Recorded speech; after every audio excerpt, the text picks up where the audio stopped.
بسم الله الرحمن الرحيم. السلام عليكم ورحمة الله وبركاته. وعليكم السلام ورحمة الله وبركاته. Baje gusuhuza abasilamu bose turi kumwe kandi n'abaza kudujoyininga, nsaba amahoro y'Imana muri iki kiganiro, nsabira n'imigisha intumwa y'Imana Muhammad sallallahu alaihi wasallam. Bahaye ikaze rero muri iki gice cya kabiri cy'ibiganiro twatangiye ku cyumweru gishize. Ikiganiro twavuze tuti niki n'ubuhe buryo cyangwa n'uruhe umusanzu mu gukemura ibibazo biterwa na COVID, umusilamu n'ubuhe buryo yabigiramo uruhare. Kikaba ari ikiganiro cya kabiri rero, turaganirirwa nanone na Sheikh Alisa. Hanyuma mu gice cya mbere kitari buze gutinda aragira ibyo tuganiriraho. Hanyuma igice cya kabiri nk'uko bisanzwe bimeze, turarebera hamwe, turungurana ibitekerezo, hanyuma iminota mike tuze gufata ko turebe aho tugeze mu byo twari twiyemeje ubushize. Ikiganiro turateganya ko kitarenza amasaha 2 inshallah. Sheikh, ndikumva wafata ijambo hanyuma gatanya. Assalamu alaikum wa rahmatullahi wa barakatuh. Inna alhamdulillah nahmaduhu subhanahu wa ta'ala wa nasta'inu bihi wa nastaghfiruh wa na'udhu billahi min shururi anfusina wa min sayyiati a'malina. Man yahdihillahu fala mudilla lahu wa man yudlil falan tajida lahu waliyyan murshida. أشهد أن لا إله إلا الله ولي الصالحين ونشهد أن سيدنا وعظيمنا محمدا بن عبد الله خاتم الأنبياء والمرسلين. اللهم صل على سيدنا محمد وعلى آل سيدنا محمد كما صليت على سيدنا إبراهيم وعلى آل سيدنا إبراهيم وبارك على سيدنا محمد وعلى آل سيدنا محمد كما باركت على سيدنا إبراهيم وعلى آل سيدنا إبراهيم في العالمين إنك حميد مجيد. أما بعد، فإن أصدق الحديث كتاب الله وأحسن الهدي هدي محمد صلى الله عليه وسلم وشر الأمور محدثاتها وكل محدثة بدعة وكل بدعة ضلالة وكل ضلالة في النار، أعوذ بالله من ذلك. أحبتي في الله، حياكم الله سبحانه وتعالى أيها الإخوة الفضلاء وأيتها الأخوات الفاضلات، وتبتم وطاب سعيكم ومنشاكم وتبوأتم من الجنة منزلا. الله نسأل الذي جمعنا في هذا الموقع المبارك على طاعته أن يجمعنا مرة أخرى مع سيد دعاه وإمام المرسلين في جنته ودار مقامته، فإنه ولي ذلك ومولاه. Twatangiye dushimira Imana Nyagasani Subhanahu wa Ta'ala, dusaba yuko yaturinda, tukayisaba yuko yatuyobora, tusaba yuko yatubabara ibicumuro biba byakomotse ku byaha byacu ndetse no ku mitima yacu igihe yatannye. Amahoro n'imigisha bisakare ku ntumwa y'Imana Muhammad sallallahu alaihi wasallam ndetse n'umuryango we n'abayikurikiye n'abazayikurikiza kuzageza ku munsi w'imperuka. Amagambo meza nayo dusanga muri Qur'ani n'umuyoboro mwiza n'uwo dusanga mu nyigisho z'intumwa y'Imana Muhammad sallallahu alaihi wasallam. Nta bibi kurusha ibindi mu bintu nk'ibyaduka twongera mu idini, kubera ko ibyo byaduka nta handi biganisha usibye mu buyobe, kandi ubuyobe nta handi buganisha usibye mu muriro. Imana Nyagasani Subhanahu wa Ta'ala yuturinde. Bavandimwe b'Abayisilamu n'Abayisilamukazi rero, Imana Nyagasani Subhanahu wa Ta'ala ibuhe ubuzima bwiza. Iyo iba yaduhuje aha ngaha kuri uru rubuga, nta kindi twimirije imbere usibye ibyatwegereza Imana Nyagasani Subhanahu wa Ta'ala n'ibyadufasha kugira ngo tuyitinye kurushaho. Turayisaba rero ko yazaduhuza ejo hamwe n'intumwa y'Imana Muhammad sallallahu alaihi wasallam fi jannatihi, mu ijuru ryayo wa dari muqamati, ndetse aho tuzashyikira twese, kandi Imana Nyagasani Subhanahu wa Ta'ala irabishoboye. Bavandimwe rero, kuri uyu munsi ndagira ngo mu by'ukuri minota mikeya 10-20 ngira ngo tuganire kuri inema y'Uwisilamu. Inema y'Uwisilamu niyo nema ihambaye cyane Allah Subhanahu wa Ta'ala yahaye mwene Adamu kurusha izindi zose. Iyi nema rero y'Uwisilamu ifite agaciro gahambaye cyane, kandi nta uzi uburemere bw'inema usibye man hurima, usibye Imana Nyagasani Subhanahu wa Ta'ala yayimye. niyo mpamvu rero iby'Imana Nyagasani Subhanahu wa Ta'ala iduha ibicishije mu Bisilamu ari byinshi cyane. Kuba igutoranya nk'umugaragu ukayisenga, kuba ushobora gukora ibyaha Imana Nyagasani Subhanahu wa Ta'ala isaba imbabazi ikakubabarira, na nyuma yaho noneho ikazaguha n'ijuru rye, ni inema ikomeye cyane. Hari benshi cyane bazamuka imisozi bakaminuka indi kugira ngo bashake ubuyisilamu.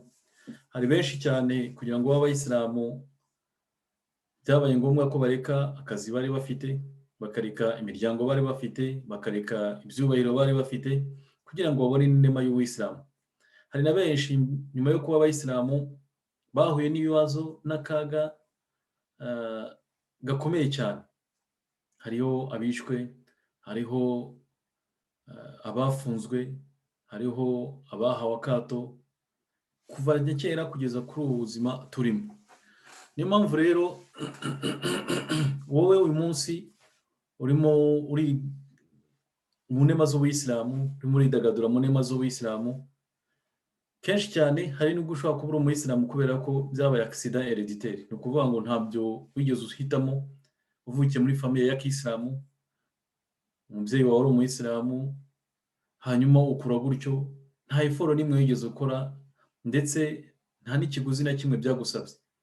Hari abandi ariko bazungurutse imijyi n'imijyi bashaka aho bakora inema y'ubuyisilamu. Ndabagira inama y'uko mwareba ubuzima bw'umusangirangendo w'intumwa y'Imana Muhammad sallallahu alaihi wasallam witwa Salman al-Farisi.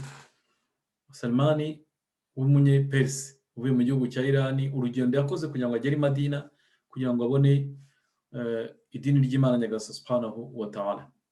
Muzi mwese mu miryango yanyu harimo abantu binjiye idini, muzi ibyo bahuye nabyo kugira ngo ubuyisilamu bubagereho ndetse babashe kubugumana.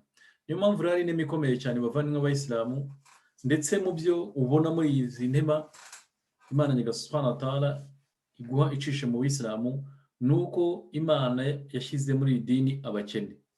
Ushobora kwibaza muti se abakene ni inema cyangwa ahubwo ni ikibazo? No, ntabwo abakene ari ikibazo. Mu myumvire ya kisilamu umukene ntabwo ari ikibazo, ahubwo umukene ni muri qadari z'Imana Nyagasani Subhanahu wa Ta'ala. Nahnu qasamna bainahum ma'ishatahum fil hayati dunya. Imana iti ni twebwe twabagabanyije ubuzima bwabo kuri ino si, muri mwe harimo abakire no muri mwe harimo abakene, kugira ngo bamwe babashe kuba bakwifashisha abandi. Ntabwo yavuze ngo bamwe kuba bagira abandi abacakara cyangwa se bamwe basuzugura abandi, bamwe babashe kwifashisha abandi. Niyo mpamvu mu dini rya kisilamu umukire akeneye umukene cyane kugira ngo kurusha uko umukene amukeneye. Muti gute se ahubwo umukene ari uza kunkomangira nkamugaburira nkamuha imfashanyo? Iyo ni iyindi myumvire. Isilamu icyo yakuzaniye ahubwo no kugira ngo uhindure imyumvire, wumve ukundi kuntu abandi bantu batumva. Nibwo bukiri Isilamu yaguhaye, uhindure uko wumva.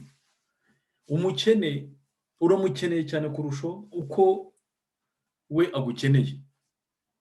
Ni gute rero? Uyu mukene iyo umuhaye inkunga yawe ubona ibintu bine. Wamuha ituro ubona ibintu bine. Ikintu cya mbere az-zaka, ni ukuvuga ngo Imana Nyagasani Subhanahu wa Ta'ala irakweza, ikeza n'umutungo yawe.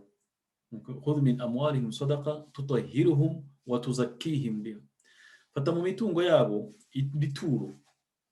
Iryo turo baba baguze serivisi. Serivisi ni iyihe? Ni ukuvuga ngo Imana Nyagasani Subhanahu wa Ta'ala ibakuramo izo virusi zose bari bafite. Ni nk'umuntu ordinateur cyangwa se computer irarwaye, ayijyanye ku muntu uyikora, yamara kuyikora ordinateur igahinduka bundi bushya. Yabonye ordinateur ikoze neza, ikintu cya mbere akora nk'umuntu usanzwe cyangwa se uri civilize, aravuga ati urakoze cyane, thank you cyangwa se merci beaucoup. Ukoze akazi gakomeye cyane. Ndetse rimwe na rimwe hari n'igihe wishyura amafaranga menshi cyane kugira ngo ukire. Ni nk'uyu mubiri nanone wafashwe na corona, ukagenda ukajya ku muganga akakuvura, agakora iyo bwabaga. Twese dushimira abaganga muri iki gihe tugezemo cya corona. Ni muri urwo rwego rero nawe iyo utanze ituro, umubiri wawe ufite za virusi, ufite uburwayi n'ibindi nk'ibyo ngibyo, Imana Nyagasani Subhanahu wa Ta'ala avuga ati az-zaka, ni ukuvuga ngo tuzakihim biha, ni ukuvuga ngo urabeza ugahinduka bundi bushya, ubukoze mise à jour. Okay? ikindi cya kabiri ni ukuvuga ngo atatuhir. Tatuhir ni ukuvuga ngo gusukura imitima yacu n'umubiri wacu irandura cyane. Uko ugenda mu usohoka hanze hari ibintu bikugwaho, hari ubwo ushobora kwandura rimwe na rimwe bigasigara ku mubiri wawe bigatinda kuvaho. Umutima wawe ni uwundi intumwa y'Imana Muhammad sallallahu alaihi wasallam iravuga ati ukoze icyaha kimwe Imana yandika agashyira akadomo k'umukara ku mutima wawe, noneho kugeza ubwo umutima ugenda ukaba sauda, ni ukuvuga ngo ukaba ukirabura pe. Wabireba n'amaso ubona ari umutima usanzwe, wabona uwo muntu rimwe ari kugenda mu bantu ukabona aratohatoshye, ukabona ni umuntu mwiza ukagira gute, ariko yamaze gupfashiza igihe kirekire cyane. Imitima irapfa. Ni ukuvuga ngo rero utanze zaka Imana nyagasani subhanahu wa ta'ala yuza wa mutima wawe. Nyuma Muhammad sallallahu alaihi wasallam muri hadithi Nu'man ibn Bashir tubwira ati inna fi jasadi mudgha idha salahat salaha al-jasadu kulluhu idha fasadat fasada al-jasadu kulluhu. Mu mubiri w'umuntu harimo inyama, harimo organe, iyo itunganye ibintu byose biratungana. Umuntu aratungana, famiye igatungana, societe igatungana, n'isi yose igatungana. Niyo yangiritse uwo muntu arangirika, famiye ikangirika, societe ikangirika, ndetse n'isi yose ikangirika. Ibibazo duhura nabyo byinshi cyane nuko imitima ya benshi mu bantu yangiritse. Ni ukuvuga ngo rero iyo utanze izaka Imana nyagasani igufasha kuba umutima wawe kuba wawusukura, umva ukongera ukaba umutima ufite ubuzima. Ikindi cya gatatu sukuna pe annumu, ukwiyongera. Annumu, kwiyongera. Imana nyagasani subhanahu wa ta'ala iratubwira muri hadithi y'intumwa y'Imana Muhammad sallallahu alaihi wasallam yuko imwe na Adamu yatanze ituro, Imana nyagasani subhanahu wa ta'ala iryongera ikarikuba inshuro n'inshuro. Muri ayatu iri muri suratul Baqara, utanze ituro Imana nyagasani subhanahu wa ta'ala iryongera ni nkuko afata intete ukayishyira mu butaka, nyuma yaho ikiyongera ikabyara tuzi inoza amawide dukunda kumva kuri iyo aya ni menshi cyane. Ni ukuvuga ngo rero iyo utanze ituro Imana nyagasani subhanahu wa ta'ala irakongera mu buzima bwano kuri nosi. Ngo yamara kongera ubuzima bwano kuri nosi, none no ku munsi w'imperuka ikazari guhembera. Kuvuga ngo ikindi cya gatatu wunguka nuko umutungo wawe uyongera. Hadith ya Umar ibn Khattab intumwa y'Imana Muhammad sallallahu alaihi wasallam iratubwira iti mana khasat sadaqatu min mal bal taziduhu. Ituro mwe na Adamu atanze ntabwo rigabanya umutungo wawe, bal taziduhu, ahubwo rirawongera. ndetse n'intumwa y'Imana Muhammad sallallahu alaihi wasallam hadith Abi Kabshat al-Amari akhraja Imam Ahmad wa Muslim wa khayruhum anna Nabiy sallallahu alaihi wasallam qala thalathun uqsimu alayhim uhaddithukum hadithan fahfadhuhu. Ibintu bitatu ngiye ndabirahiriye, ngiye kubabwira amagambo yerekeranye n'ibyo bintu bitatu mu bimetirize ndetse mu bizirikane. Intumwa y'Imana Muhammad sallallahu alaihi wasallam muri ibyo bintu bitatu yaravuze ati rero man nafasat sadaqat min mal, ntabwo umutungo rwo ntabwo ituro utanze rwose rigabanya umutungo wawe, ahubwo rirawongera. Ni ukuvuga ngo ikintu cya gatatu wunguka nuko iyo utanze ituro uhaye umukene wowe urunguka, Imana nyagasani subhanahu wa ta'ala irakungukira. Umuntu ashobora kwibaza ati se ndungukirwa gute? Nari mfite amayero 1000 ntanze amayero 300 hasigaye amayero 700 niyo ubona. Ikute se Imana nyagasani subhanahu wa ta'ala inyungukira. Imana ni izuba ryiza yagusubiza. Hari igihe gusubiza ibindi wowe utaruke wari uzi ko ari ukeneye, ariko Imana ikaguha ibindi ubundi bukire buhambaye cyane. Natanze urugero ku bantu benshi cyane, urugero rw'umudamu witwa Hana ni umugore wa Imran uvuga muri suratu Ali Imran. Imana nyagasani subhanahu wa ta'ala yaduha urugero rw'uwo mugore witwa Hana. Yaravuze ati inni nadhartu ma fi batni muharraran fataqabbal minni innaka antas samiul alim. Yo Mana nyagasani nasamye none neguriye icyo nasamye, wowe ni wowe mu by'ukuri wumva kandi ufite n'ubumenyi buhambaye cyane. Ikiri mu nda yanjye ni wowe nkeguriye. Muharraran ni ukuvuga ngo yari yabonye inzu y'Imana nyagasani subhanahu wa ta'ala, avuga ati ndashaka ko Imana izamu umwana w'umuhungu akagenda akaba imamu, akaba ari we kabisa uba mu musigiti, wita kuri uwo musigiti, ari ugenga uwo musigiti. Asari ibihagararo, ararira cyane, yari umuntu utinya Imana nyagasani subhanahu wa ta'ala, umugore wa Imran. Nuko Imana nyagasani subhanahu wa ta'ala igiye kuba arasama, nyuma yo kubyara arabona ko byaye umwana w'umukobwa. Ati inni wada'tu untha wallahu a'lam bima wada'tu wa laysa dhakaru kal untha. Mana nyagasani ibarutse umwana w'umukobwa, ariko uzi neza icyo nibarutse. uzi neza yuko nibarutse umukobwa kandi umukobwa ntahuriye n'umuhungu n'umuhungu ntahuriye n'umukobwa, biratandukanye. nari nagusabye umwana yuko umwana w'umuhungu akaba agiye kwita ku nzu y'Imana Nyagasani atari Baitul Maqdis, none umuhaye umwana w'umukobwa. ariko nyuma yaho Imana Nyagasani ataravuga ati fataqabbalaha rabbuha biqabulin hasan wa anbataha nabatan hasana wa akfalaha Zakariya. Imana Nyagasani atari yakiriye ubusabe bw'uyu mugore, imaze kubwakira ibwakira neza cyane ndetse imuha byiza cyane, imuha umwana w'umukobwa.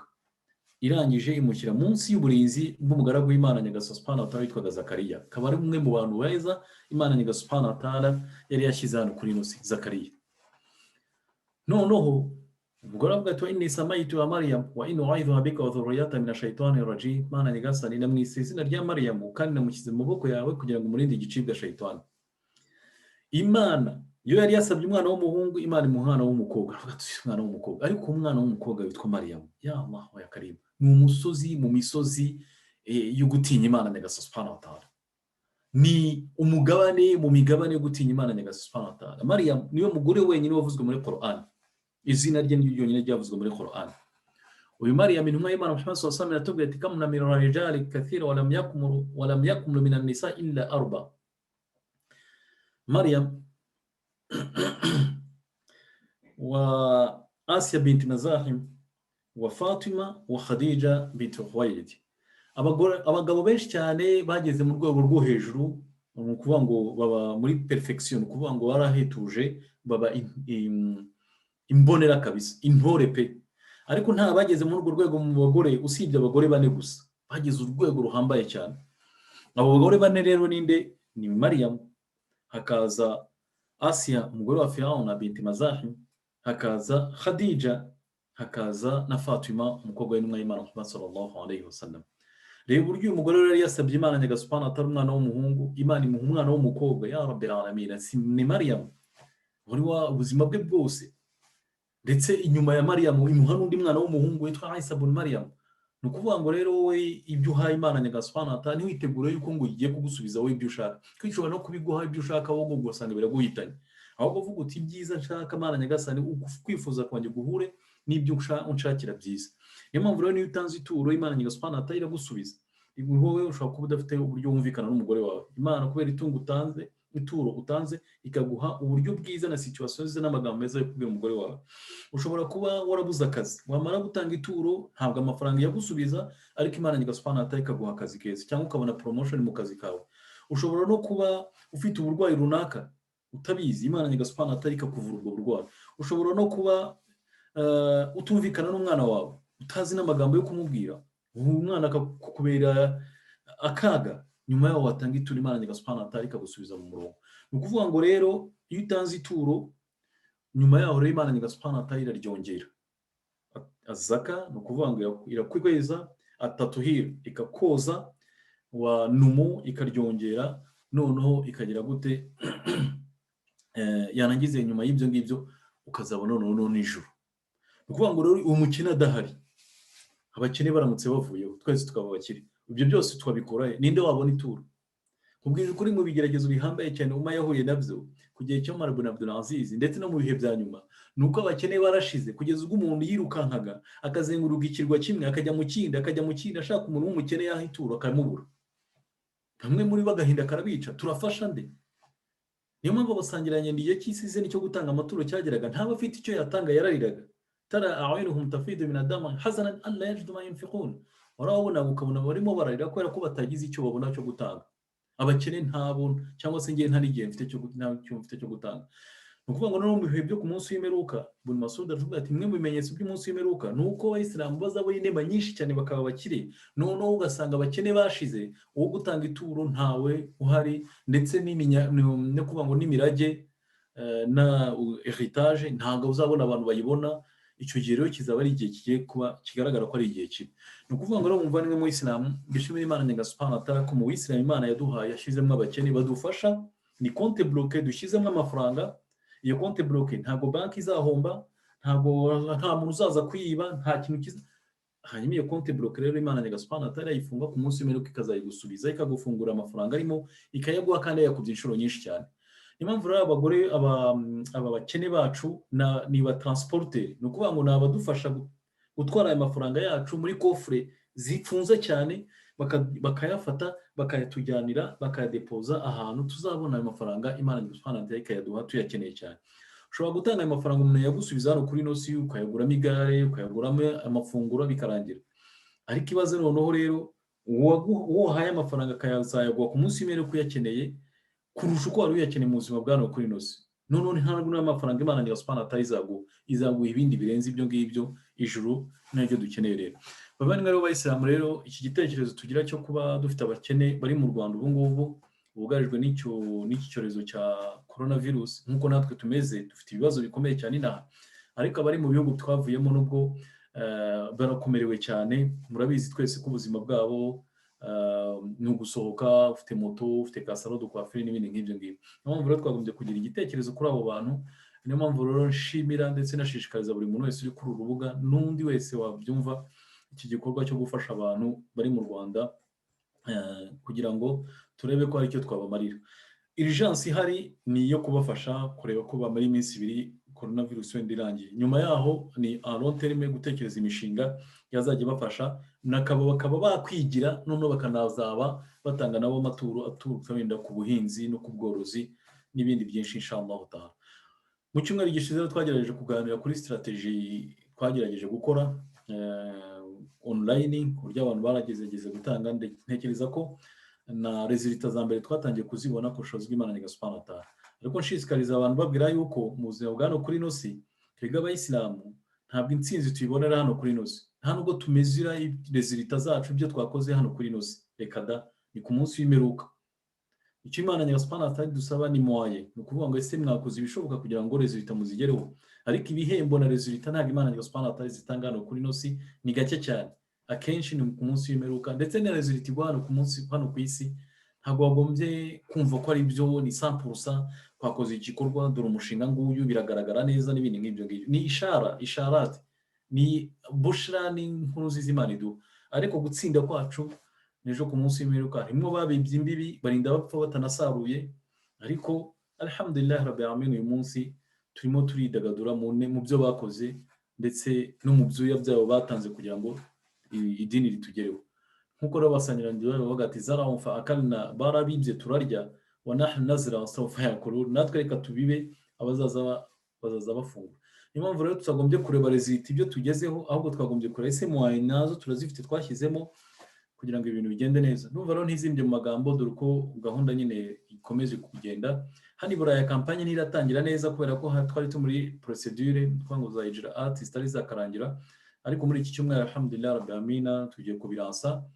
Ubwo ndasubiza ijambo Abuba atubwire nyine aho bigeze ubu ngubu, na nyuma yaho ku bushobozi bw'Imana Subhanahu wa Ta'ala ndaza gusaba umwarimu wanjye Sheikh Ahmed aze kugira inyigisho yaduha, niyo zamara iminota 5 cyangwa se iminota 10 mu rwego rwo kuzirikana abo bakeneye inshallah Ta'ala.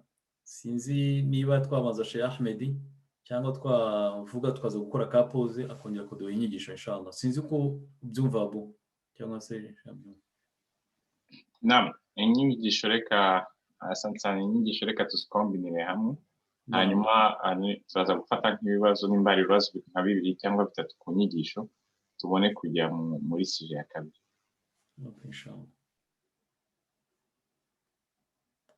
Sheikh tafadhal.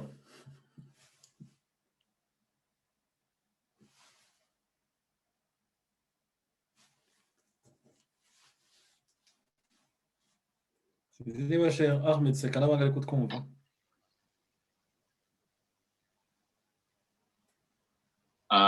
Ndashaka kora nimba ari connecté. Ndi kubona ari connecté. Ahmed Seka.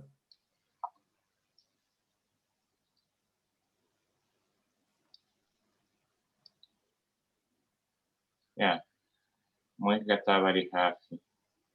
Okay, inshallah. Bunaza ugerageza mu gihe ataba abonetse, nagira ngo fungure mikro cyangwa se dufate iminota nk'itanu tarenze 10, nimba hari abantu bafite ikibazo ku byari bimaze kuvugwa, hanyuma ababe babaza Sheikh Kalisa tubone kugira icyo tuvuga mu gice cya kabiri inshallah.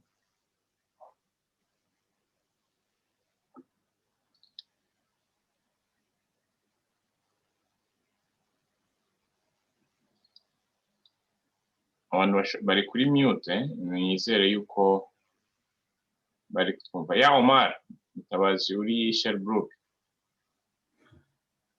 Naam, ndabumva. Assalamu alaikum warahmatullah. Turi kumwe. Okay. No. Gusa wenda ntabwo ari ikibazo urebye ariko nuko Sheikh Kalisa sinzi niba nyibuka. Kwibuka Omar. Uranyibuka? Naam. Okay.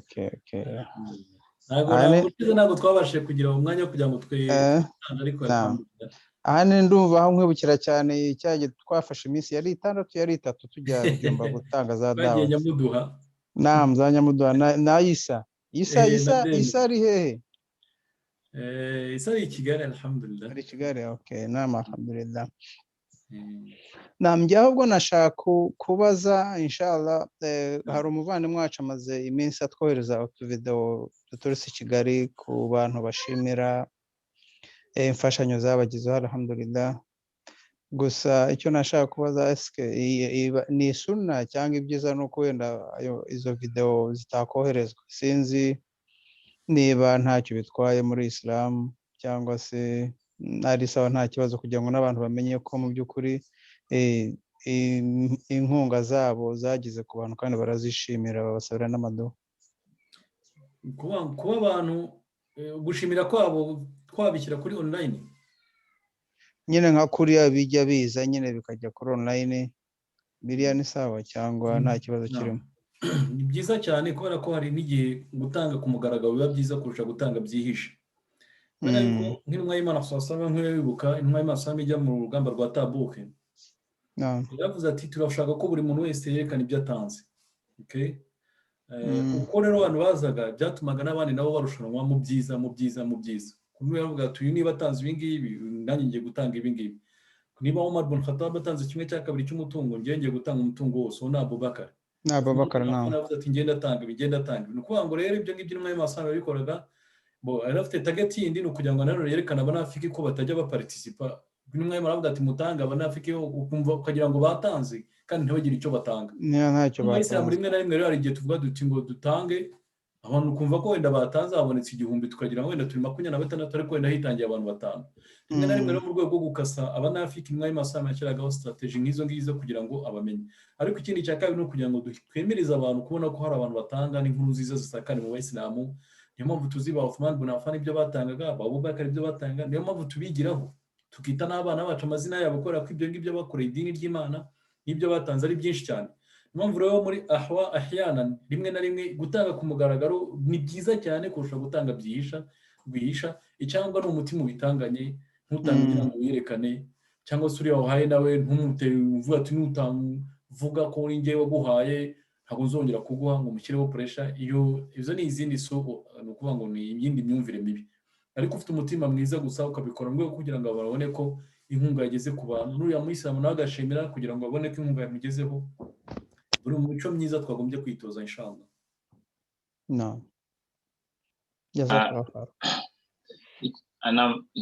Asante Omar na Sheikh Kalisa. Icyo nakongeraho gusa kuri biriya wenda kubera degré ya sensibilité nuko twari twasabye ko abantu ekipe iri Kigali ku bushake bw'umuntu ugize icyo abona kubera ko dushaka kugira ngo abantu mu by'ukuri nawe hari tubashyikire. Hari kuba umuntu afashijwe ariko hari n'igihe umuntu aba avuga ati hari umuntu abasa nkaho ari jene ariko turavuga tuti mugomba kubabaza nimba baba bashaka kuduha buriya butumwa. Bivuze ngo abantu batanze buriya butumwa cyangwa se ziriya témoignage rimwe na rimwe mwabonaga ko emotion byarabarengaga kwiretena. Bari babizi ko bari kutubwira. Niyo mpamvu mwabonabonye wenda kare n'abakeya babiri twohereje ariko ni muri urwo rwego tugerageza kugira ngo umuntu abe abizi atari bya bintu byo gusa nkaho umuntu yandaritse abandi. Dukomeje vuba vuba, ndasabaga abavandimwe gukomeza kumanika intoki nimba bafite ikibazo. Nabasabaga Selemani Sorombo ko yamanitse akaboko ko yavuga. Ikindi ni uko abavandimwe ku buryo bushoboka bwose mugiye mubasha kuba bifitiye ubushobozi gushyiraho kamera tukasa nkaho tuganira. Hari n'ikindi kintu bifasha abantu baba bumva ko basaba nkaho bari hamwe, ariko bidashobotse nta kibazo. Selemani.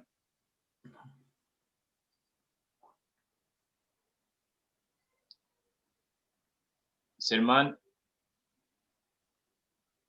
banza afite ikibazo cya connection nabonaga yikora. Niba atabonetse ubwo ndumva twaha ikaze nanone Sheikh Abdulhamid usangira hadith imwe cyangwa ebyiri nawe, mu gihe niba Ahmed Seka n'abanga nawe niba atari kure, ubwo Sheikh Abdulhamid sinzi niba ubwo wafungura mikoro inshallah utaha ni waduha hadith imwe cyangwa ebyiri inshallah.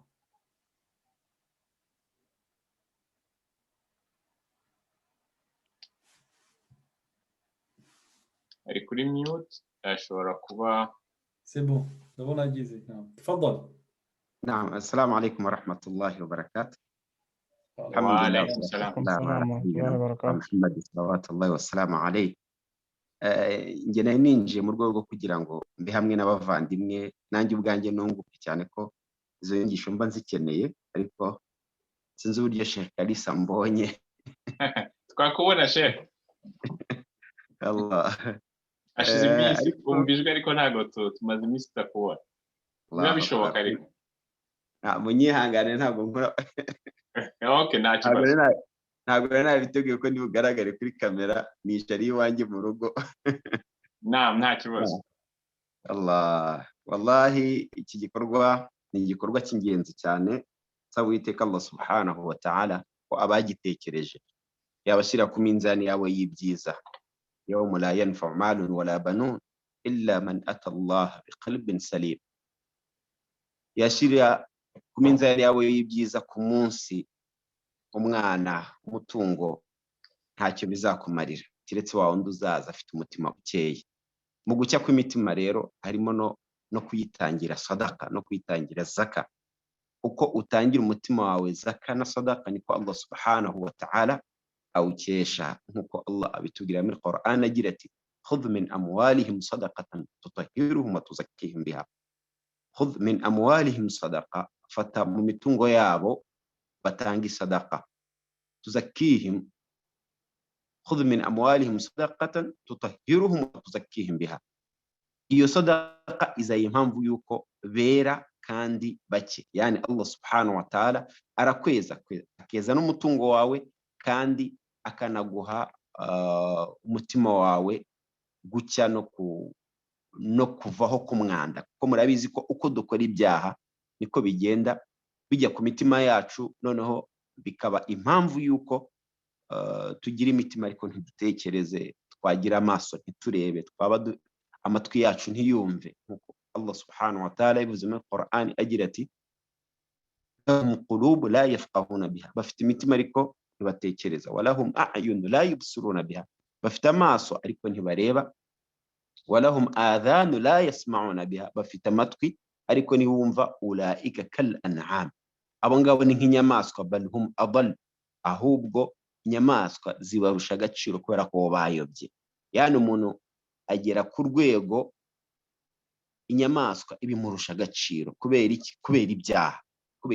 Ko uko umuntu agenda akora ibyaha, nkuko Qur'an ibitubwira igira iti kalla bal rana ala qulubihim ma kanu yaksibun. Sigaho, ahubwo imitima yabo, Imana iratubwira iti sigaho, ahubwo imitima yabo yamaze kwandura bitewe n'ibyo bakoze. Yani twarana uko tugenda tujya ku mutima, wal iyad billah, niko umutima ugeraho ukijima, nkuko Qur'an ibitubwira muri surati al-Baqara aho Allah subhanahu wa ta'ala agira ati khatama Allahu ala qulubihim wa ala sam'ihim wa ala absarihim ghishawa. Abakafiri Allah abavuga muri surati al-Baqara, bidaya mu ntangiriro ya surati al-Baqara, yavuze ko yabafunze imitima yabo, yabafunze, yatekashe ku mitima ku mitima yawo waliyadu billah. Dusaba Allah subhanahu wa ta'ala ko yatwoza imitima. Bavandimwe rero mu rwego rwo gukora tawuba harimo no gutanga sadaka. Allah subhanahu wa ta'ala akagushoboza kwicuza icyaha. Ushobora kuba warananiwe kwicuza icyaha, watanga sadaka bikaba impamvu yuko icyo cyaha ukicuza. Umwe mu bamenyi bacu duhaye qissa y'umusore kana mudmin al-khamr, yanywaga inzoga, yarananiranye adasari, ubuzima bwe yani nta handi yibanira na shaytan. Rimwe mu gitondo asohoka aho yari agiye kunywa inzoga, hari uburyo ashonje yibaza uburyo ari buze kunywa inzoga agerekeho n'inzara. Asohoka afite ifaranga rimwe agiye kugura umugati.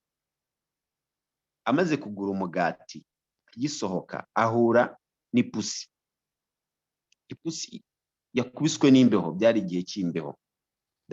Ndakeka muzi ibihe by'imbeho, ubu ngubu mwese nibyo bihe murimo. Noneho arebye ya pusi ayigirira impuhwe, afata jaketi yari yambaye arayorosa, arangije afata wa mugati arayigaburira. Abandi bavuga ko yagiye yinjiye muri rya duka afatamo amata arayigaburira. Amaze kwigaburira, urumva ko ya mafaranga yari afite ayagaburiyemo ipusi. Arangije agaruka ntacyo afite icyo kurya, kubera ko yari ashonje, aravuga ati ntiyanywa inzoga ahubwo araryama.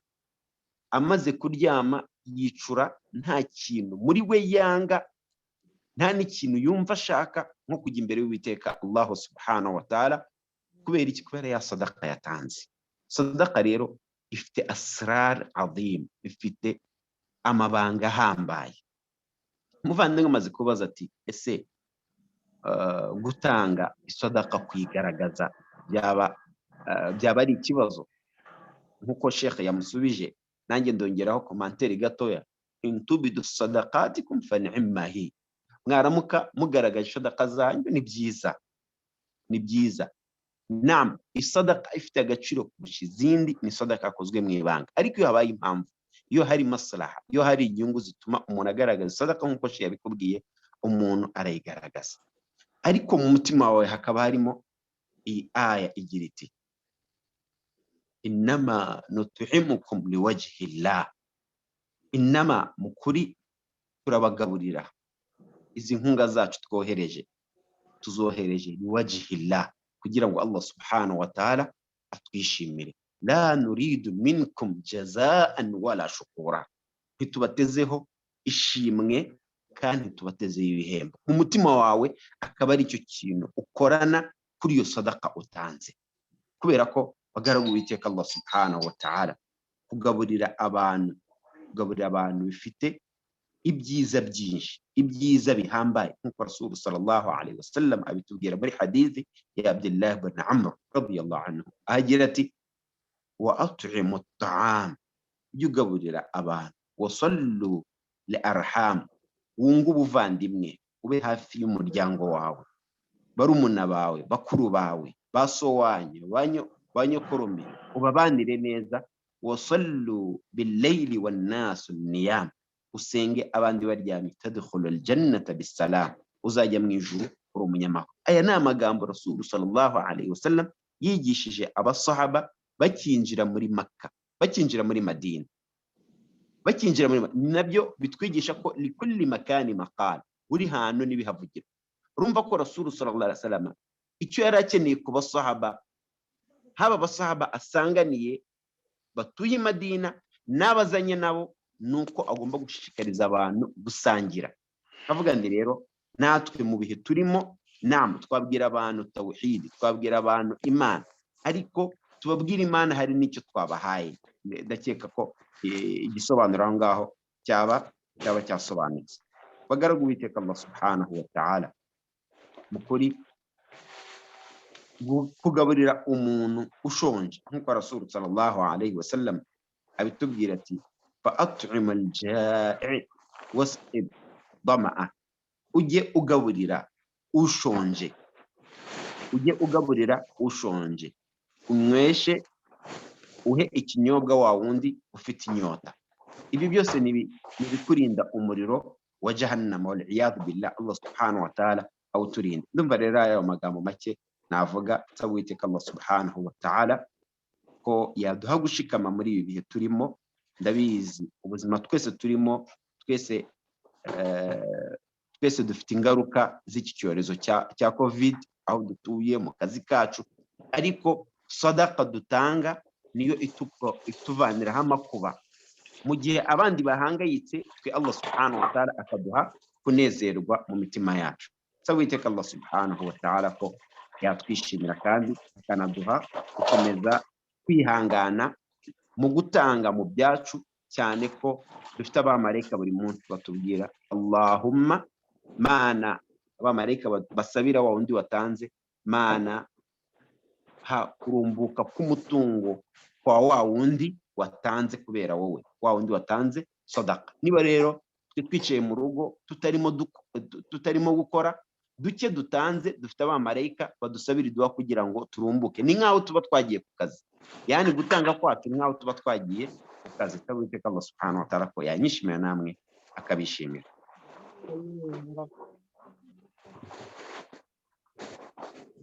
Naam Sheikh, asante sana. Allah kandi agomeze kubatera inkunga mu bumenyi.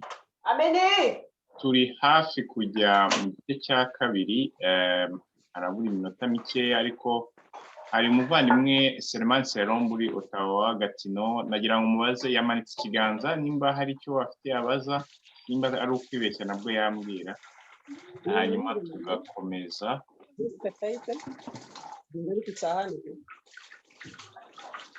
Hanyuma Mama Amini buriya yajya kuri mute.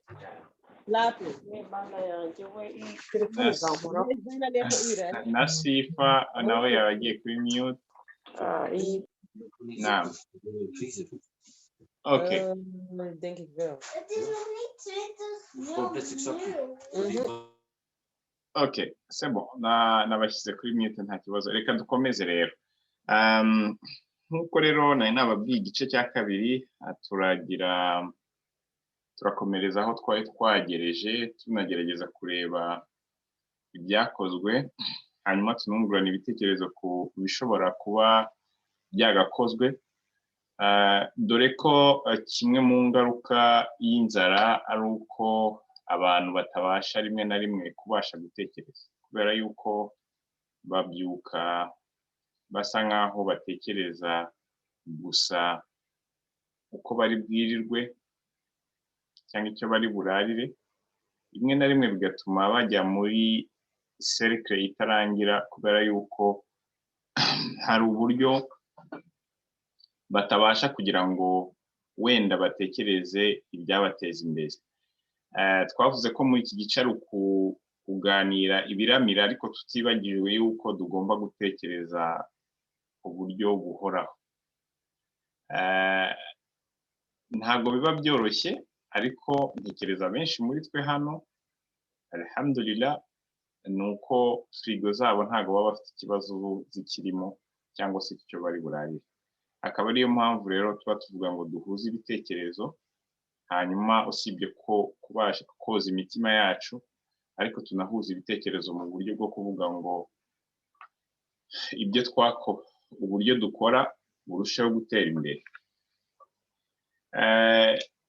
Ishingiye ku cyo abavandimwe bacu, abashehe bacu barangirijeho, ku kintu cyo gutanga ku buryo bugaragara, akantu gato navugaho nuko nk'umuryango cyangwa se abandi bantu dukorana, kugira ngo habemo ikintu cya transparency, dore ko usanga mu miryango ya Kisilamu akenshi ikintu cya transparency kiburamo, bityo bikaza kwica formule nziza cyangwa se uburyo bwiza abasilamu dufite bwo kugira ngo twikemure ibibazo.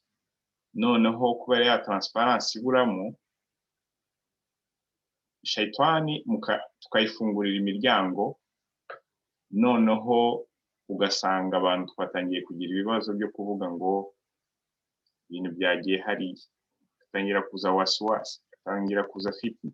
ariko dutekereza ko iyo tubigenje rimwe na rimwe kuriya bituma abantu icyizere hagati yabo kiyongera, bituma abantu babona umusaruro w'ibyo bari gukora bikabarusha kubagiriraho akamaro. Iyo n'indi mpamvu wenda abantu bashehe babiri batuganirije wenda batatinzeho, ariko nagira ngo nyibutse. Ndaza gufata akanya gatoya mvuge ku mibare y'icyumweru gishize, hanyuma sabe n'abavandimwe bo muri Unity for Assistance nabo batubwire bitewe n'imibare bari kubona aho bigeze, noneho n'iminota nk'ibiri ya demonstration kwa ko hari abantu bagize ikibazo cyangwa se batazi uburyo kuri site bashobora gukoresha uburyo bwo gutanga, hanyuma dukomeze tuganira. Donc nihuse rero icyumweru gishize alhamdulillah twabashije kwifashisha amafaranga yatanzwe muri jama ya Montreal ayinjiye. Principe yari iyi, principe nuko hari ukuvuga ngo niba hari n'amadolari make yabonetse nagende, kubera ko niyo yaramira, niyo principe dufite. Ntabwo dufite isoni zo kuvuga ngo twanafashije n'umuntu umwe.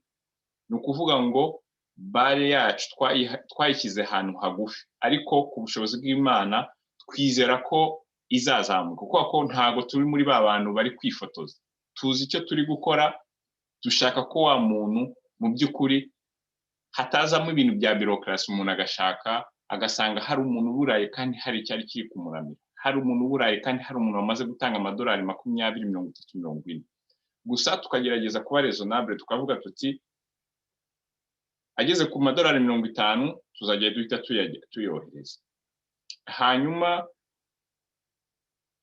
nayimvuze 50, 500. Hanyuma nanone dushobora kureba ikigero cyo kuvuga tuti dutegereze mu cyumweru mu gihe twatubona wenda ataragaragara cyane, kuko ko tuvuga tuti wenda effort yo kuyatanga nayo tuba tugejejeho ntago wakohereza nanone amadolari 10.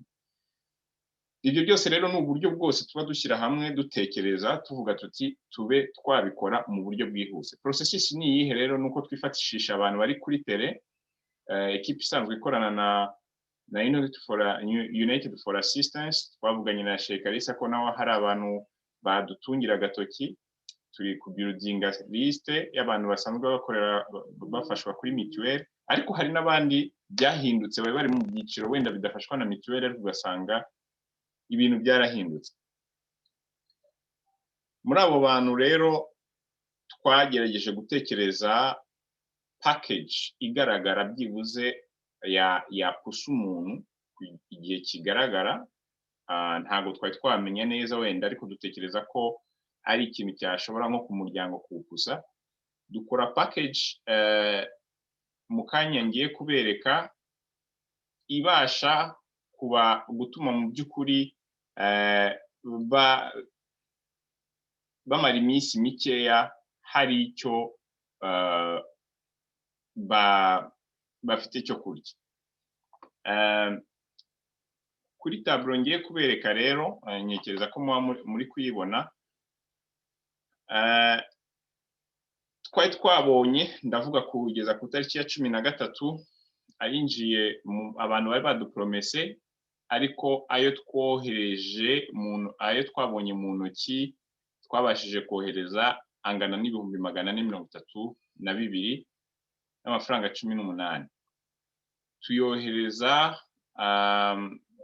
donc ku miryango dukora package ingana n'ibihumbi 35 igizwe n'ibiro 12 n'igice by'umuceri, kawunga ibiro 10, hanyuma ibishyimbo, amavuta, umunyu, hari nambaraje yo kubitwara, kubera ko wenda bamwe ntago babaga bitwaje ibyo babitwaramo, hanyuma bakabaha n'amafaranga 5,000. Kugira ngo rero, kuko twari twavuze ko tugomba kureba kuri aspect zose, harimo aspect ijyanye na sécurité no kugira ngo hatazamo akavuyo, hari ikibazo cy'uburwayi buhari, tugomba kwiyashyira ko aho gukemura ikibazo tudateje ikibazo aho gukemura ikibazo.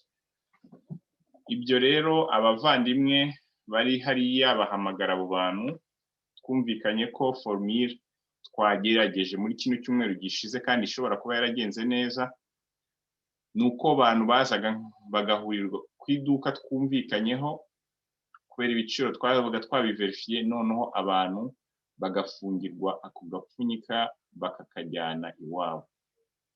Byatumye rero nta kavuyo kenshi kabamo. Iyo ni experience ya mbere twaba dufite iki cyumweru gishize. Ntekereza ko yaba yaragenze neza, nubwo nakwita ko umubare wenda ukiri hasi, ariko nk'uko Akarisa wenda aza kubyongeraho kubigarukaho, nuko ekipe dukorana, amajama dukorana yose ntago yari yaba impliqué, ariko dutekereza ko inshallah uyu mubare uzakomeza kugenda wiyongera.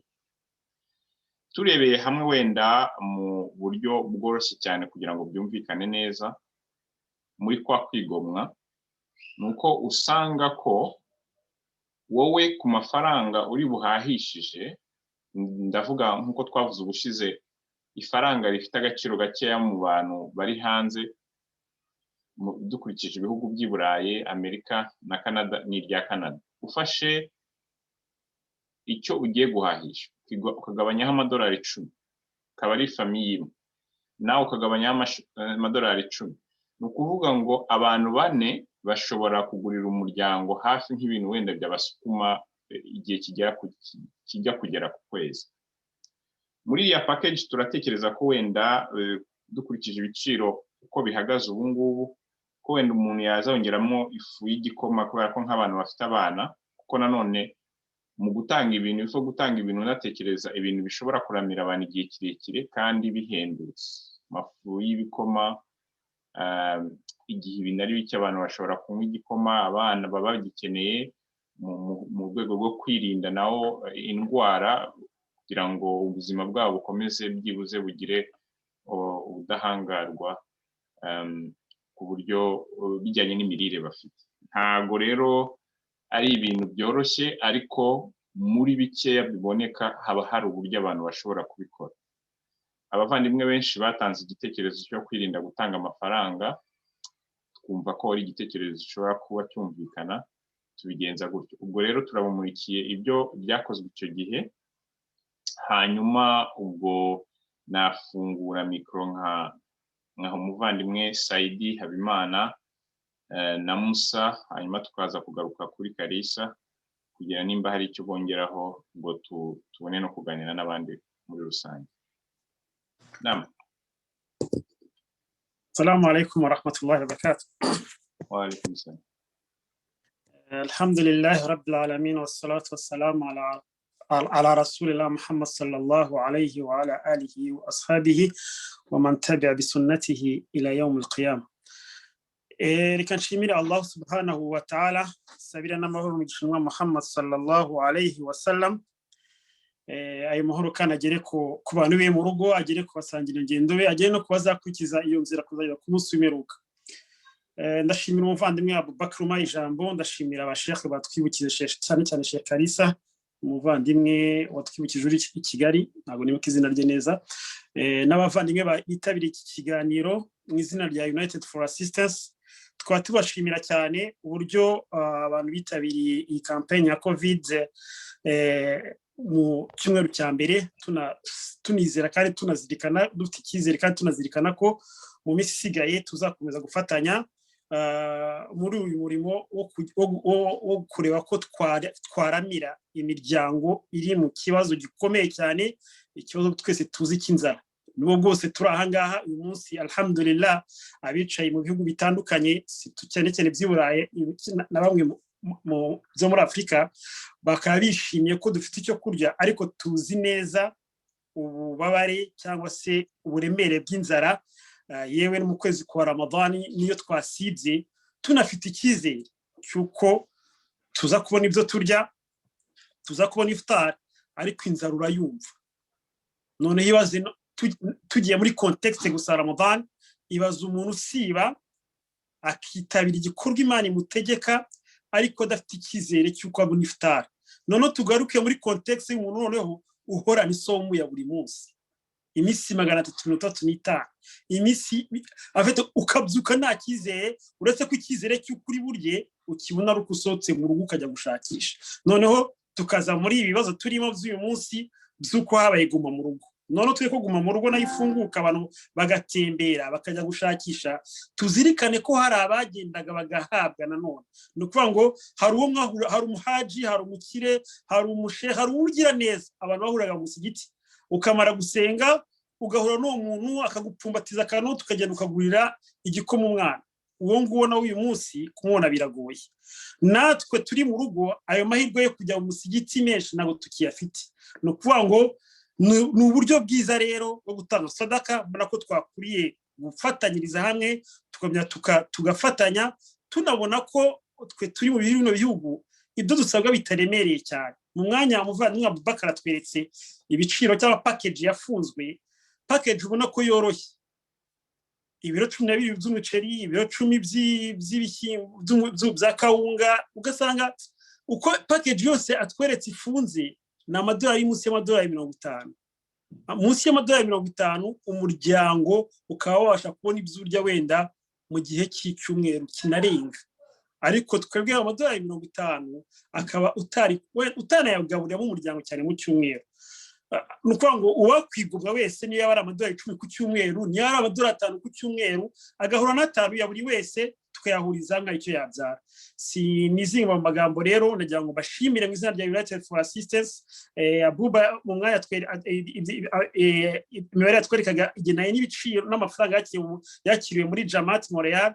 Hari andi mafaranga anyuze kuri United for Assistance, kuri bungu dutandi madolari 120 muri yaciye mu muryango wa United for Assistance. Executive Committee yarateranye nayo yemeza ko amafaranga agomba gusohoka iki cyumweru tuzatangira ejo, nayo azabaze koherezwa i Kigali. Allah subhanahu wa ta'ala batera inkunga, kandi muzirikane ko agato mutanga ejo ku munsi umwe uko ushobora gusazaga ari akantu karemereye cyane.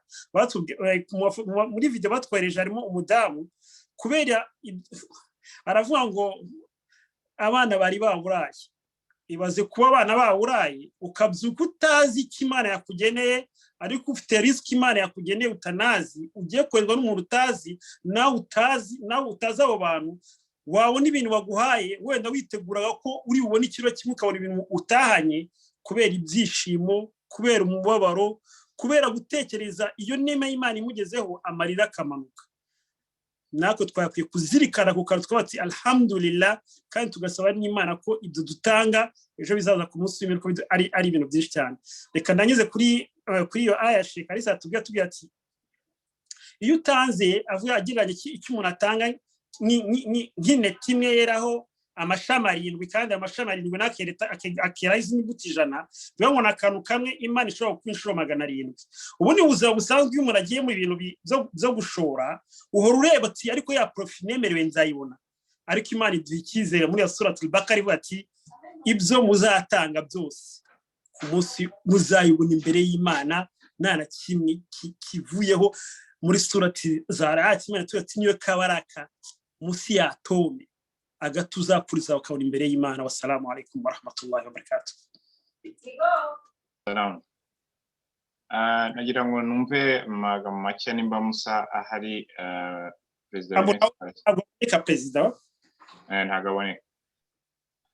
Reka dusubire kwa Kalisa gatoya, hanyuma duhite dufungura mikro kuri bose.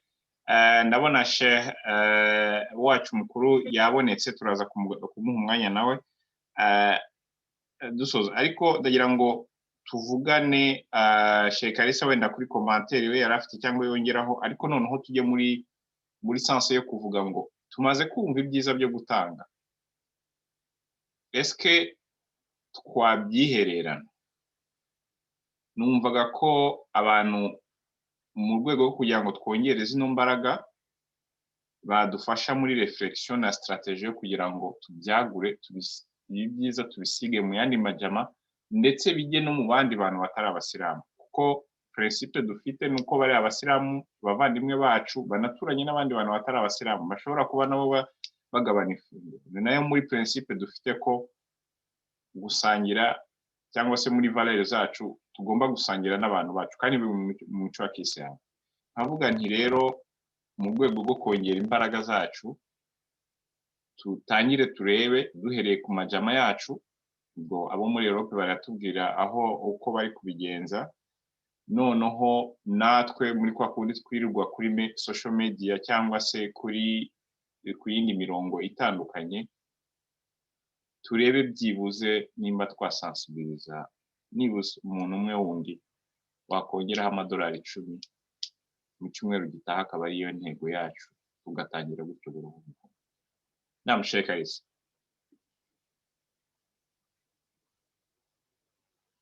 Alhamdulillah, Imana ishimwe kandi isingizwe. Namwe ndabashimira ibitekerezo mukomeze gutanga na nyakubahwa Saidi n'abandi batanze ibyo bitekerezo. Muri kunyumva bu?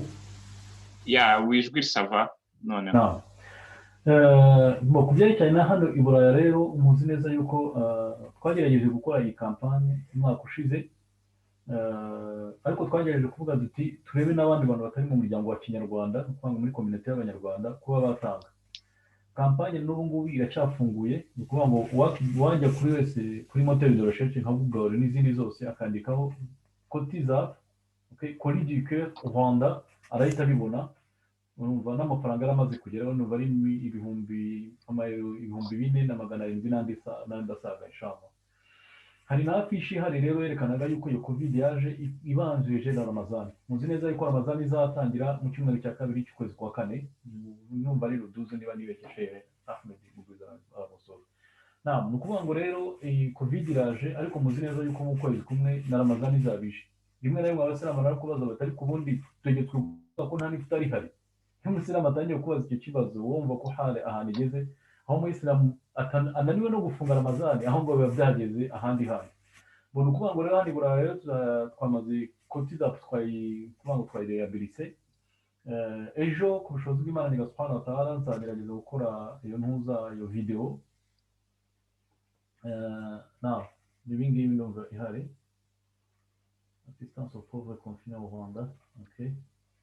Hari iyindi abu ushobora gushyiraho intuza Cotiza Colis du Cœur. Okay. Colis du Cœur. Okay. Cyandikaho u Rwanda. Ubitiza kuboneka. Ndumva ari iyi Je pense qu'on a amaze Naam.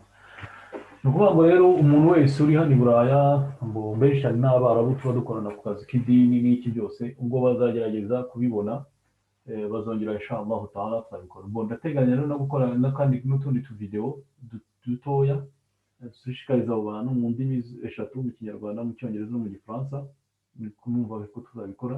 Hanyuma nkabasaba bashishikariza cyane dutuye muri jambo zitandukanye, hari abari i Brussels, hari abari aho ngaho muri Canada, gukora ibintu kabisa byagura imbibi bijya no ku zindi community, mugakoma mugirana contact n'abandi bantu bari mu zindi community, kuvuga ngo mukajya kubareba mukambwira ati dufite ikibazo ukuntu kimeze, situation ukuntu imeze, hanyuma murebe uburyo wenda mwasensibiliza kuri abo bantu nabona none. Umva ari nabwo cyo tuzakora hano i Buraya inshallah a partir y'ejo n'umuvandimwe Osman tuzageza kubikora, tubishyire nanone muri hano kuri Cotiza, tugere n'ibyo muri afishi tugerageze guhinduramo, kubera ko iyi afishi ukuntu imeze ni afishi ijyanye na coronavirus na Ramadan. Aho tuzareba uburyo rero twabikora, numva ejo inshallah aribwo gahunda zizatangira gukorwa neza. Bara batangiye gutanga amafaranga twatangiye gukorekta inshallah. Ubwo nk'uyu munsi hari amaze gutangwa, ariko ni byiza bizagera kuri Cotiza ndetse n'ayandi tuzagira twakira mu ntoki tuzayashyiraho inshallah. Umva ari icyo ngicyo nakongeraho. Asante. Icyo nakongeraho gusa ndafatiraho mbereke abantu bashobora kuba bari Burayi, hari uburyo mushobora gukoresha nimba linye itari yarangira mukoresheje amakarita ya credit. Niyo option mufite, cyangwa se abantu bafite PayPal bashobora kubikora. Nde gukora demonstration, tuvuge ko umuntu ariko ageze kuri iyi page yacu ashaka gutanga amadolari 20, uraza ugaklika hano, kimwe n'ushobora kuyongera bikaba amadolari wenda 100, ariko twari tuvuze amadolari 20. Hanyuma ukaza hano ushobora kuza ukareba icyo umaze gushuwazisa hano muri kati yawe cyangwa se muri panier, hanyuma ukagera proceed to check out. Hano bigusaba ko wuzuzamo amazina yawe naho uri na adresse yawe. Hari ubutumwa buri particulier ushobora kubwandika hano. Noneho igikurikiraho ni iki: abantu benshi bakunze kubona hano United for Assistance PayPal, ni account yacu ya PayPal, niyo iprocessinga credit card. Noneho ku muntu uri burishe credit card nibyo agomba gukoresha hano. Icyo gihe rero ndagira ngo mbereke kugira ngo bitaza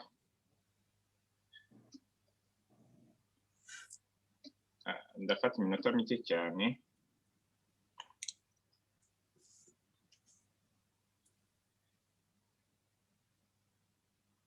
Tuvuge ko izina ryawe ari Melanie, hanyuma Karangwa, I don't know, ni ukubivuga gutya gusa kugira ngo ntange example. Hano kuzamo address, ahantu hari utunyenyeri dutukura no kugira ngo ubashe kuzuzamo neza ibisabwa, kubera ko abantu bakoresha carte de crédit baba bagira ngo bamenye ko umuntu uyikoresheje ari nyirayo. Niyo mpamvu akenshi bisabwa kuriya.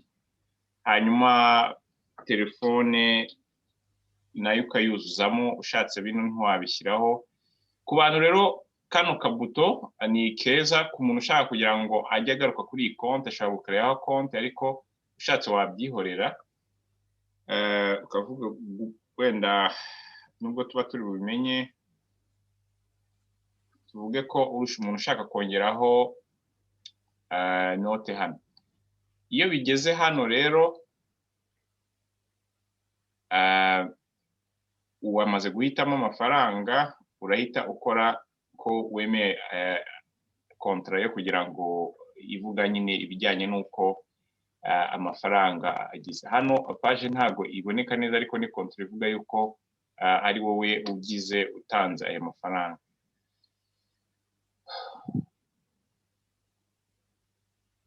Kanze nkoresha email yacu kugira ngo bidateza ikibazo.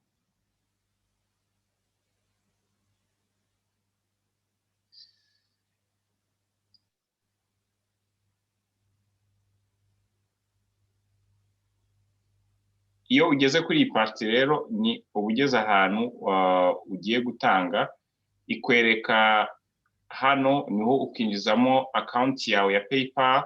Ariko iyo ugiye gukoresha credit card ukirika kuri diye yo munsi, kuko abantu benshi bakunda kwibeshya. Aha niho wuzuzamo information za credit card zawe, hanyuma ukabirangiza ugapeya, ihita ikoherereza confirmation.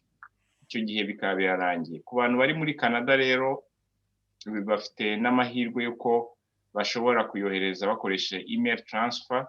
Bakirika hano bakareba information bumwohereza kuri iyi email, hanyuma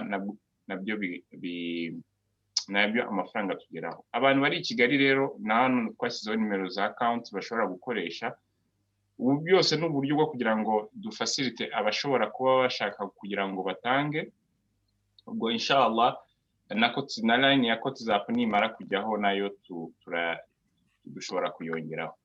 Gusa ku bantu bari muri jama ya Montreal gatoya, nagira icyo nongeraho, nuko bo bashobora gukoresha email nkuko basanzwe babigenza, bakohereza muri jama yabo hanyuma abageraho.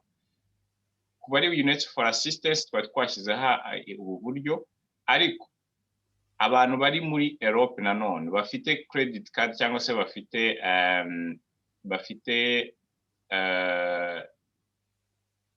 email, bafite account ya PayPal, bashobora gukoresha ubu buryo. Ni nasijeho lien, mu gihe ligne ya WhatsApp yaba atarakora, noneho hano bagaklika hano ko ugiye gutanga uri mu Burayi, hano ukabashyiraho umubare, ubundi icyo ushobora gukora hano tuvuze ko ushyizeho amayero 10, yari amayero 10 ushobora kuvuga uti abe aya buri kwezi, ariko iyo ufite account ukirika hano, iyo udafite account ushaka gukoresha credit card ukoresha hano. Gusa ku bantu badafite ibyo bita visa debit, ntago nabagira inama gukoresha ino line badakoresheje, wenda bagomba kureba nimba banki zabo zitabacharginga amafi menshi, ariko nka visa debit nta charge igira. Ariko baciye kuri account bagakoresha buriya buryo bundi naberetse ho, nta kintu babasharjaho kuri credit card. Ibi rero ni kimwe n'abantu nabo bari muri Amerika, nabo bashobora gukoresha buno buryo cyangwa bagakoresha ubundi buryo twaberetse hano hejuru. Byose biramarasha. Mubara wenda nabampagarariye kuri iyi demonstration, hanyuma tugasubira ku bantu turi kumwe hano. Nagira ngo numve nimba hari ibibazo cyangwa se ibitekerezo. Akaba ari cyo gice cya kabiri, tukaba dusigaje nk'iminota igeze kuri 35 tugasoza ikiganiro cy'uyu munsi. Ndagira ngo mpere kuri Ndemeye, nimba hari ikibazo ufite, hanyuma dukomeze ku bandi shawo cyangwa se commentaire. Assalamu alaikum wa rahmatullahi wa barakatuh. Alhamdulillah, ndumva byumvikana byose. Gusa ni commentaire nashatse kuvuga kuva na kare kwaje kuyivugaho. Icyo kintu cya transparency ni ikintu cyangombwa cyane, kandi ubona ko kisa nk'icyagiye kitudindiza mu myaka myinshi ku basilamu cyane cyane bo mu Rwanda, kuko wenda tutizera abo ducishaho iyo mitungo se cyangwa ibindi, cyangwa se rimwe na rimwe bigafatwa nk'urwitwazo. Mu gihe dukora muri ubu buryo, nibaza ko kwerekana aho imitungo yanyuze, nubwo wenda gukora ibintu, gutanga ukuboko kumwe ukw'ibumoso, gutangisha ukuryo ukumoso ntikubibone, arizo nyigisho twakuze twigishwa, ariko n'izindi ubwo zemewe numva nta kibazo kiriho kuba twakwerekana abantu bamaze kubona izo gift tuba twaboherereje, kuko ni motivation. Icyo ni icya mbere ku bandi bantu. Icya kabiri, yerekana ya transparency. Nkumva ari ibintu bibiri cyane bikomeye, kandi bana proof mu gihe ushaka kugira ngo wereke n'abandi, ubakurura ubasensibiliza kugira ngo baze kwifatanya natwe. Ufite proof ukoresha, ubereka uti dore abantu turimo dufasha ngaba, dore igikora uko kigenda nuko nguko, bikaba ibintu biri clear. Nicyo ngicyo gusa nashaka kongeraho. Assalamu alaikum wa rahmatullahi wa barakatuh.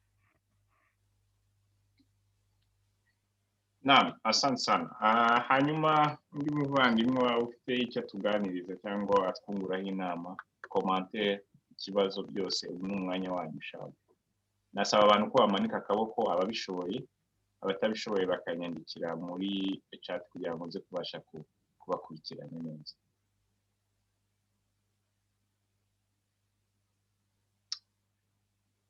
Mwese muri kuri mute, abantu bashobora kuba bibagiwe ko bari kuri mute. Igihe ni ikihe cya Mayimani? Ubu ni igihe noneho dushobora kuganira. Abuba, ariko warabwiye shehe mukuru ko ari bugice atubwira, amenya wabyibagiwe. No, umwanya urahari, nagira ngo dufate ibibazo bikeya wenda n'icyo aza kutubwira. Umwanya urahari, bose bavuze birahagije. Naam. Ndabona hari umuntu wamanitse akaboko. Reka duhere kuri Islam the best way. Yafata ijambo. Sinzi izina rye niko kuri Ekrahama. Assalamu alaikum wa rahmatullahi wa barakatuh. Wa alaikum salam. Naam Isa. Vipi yani?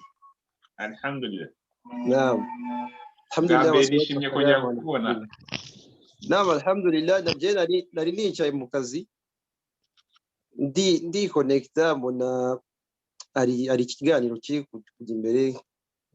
Alhamdulillah, ndabona ko ari ibintu byiza kandi birumvikana n'ibyo muri gukora byose. Turasaba Imana kwibahembera. Nari mfite akabazo kamwe gusa nshaka kubaza shehe.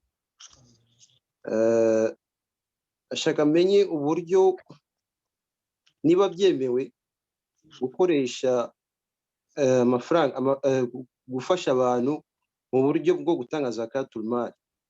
Eske ubu amafaranga ya zakatul mal turashobora kubafasha abantu bari muri ibibazo bya COVID-19? Niba byemewe ni uburyo bumeze gute dushobora kubafasha? Twaba dufite inzira, batubwire uburyo dushobora kubikora nyine. Nta kindi kibazo mfite. Assalamu alaikum warahmatullah.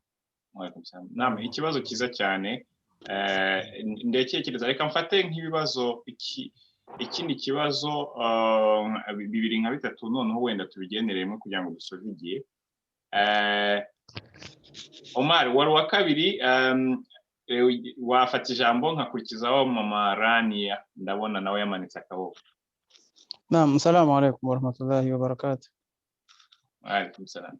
Naam, njyewe ndi ikibazo cyanjye niba nkibaje hakiri kare cyangwa se nihuse kukibaza, ariko ndumva nacyo cyaba ngombwa kugira ngo tube tukizirikana inshallah.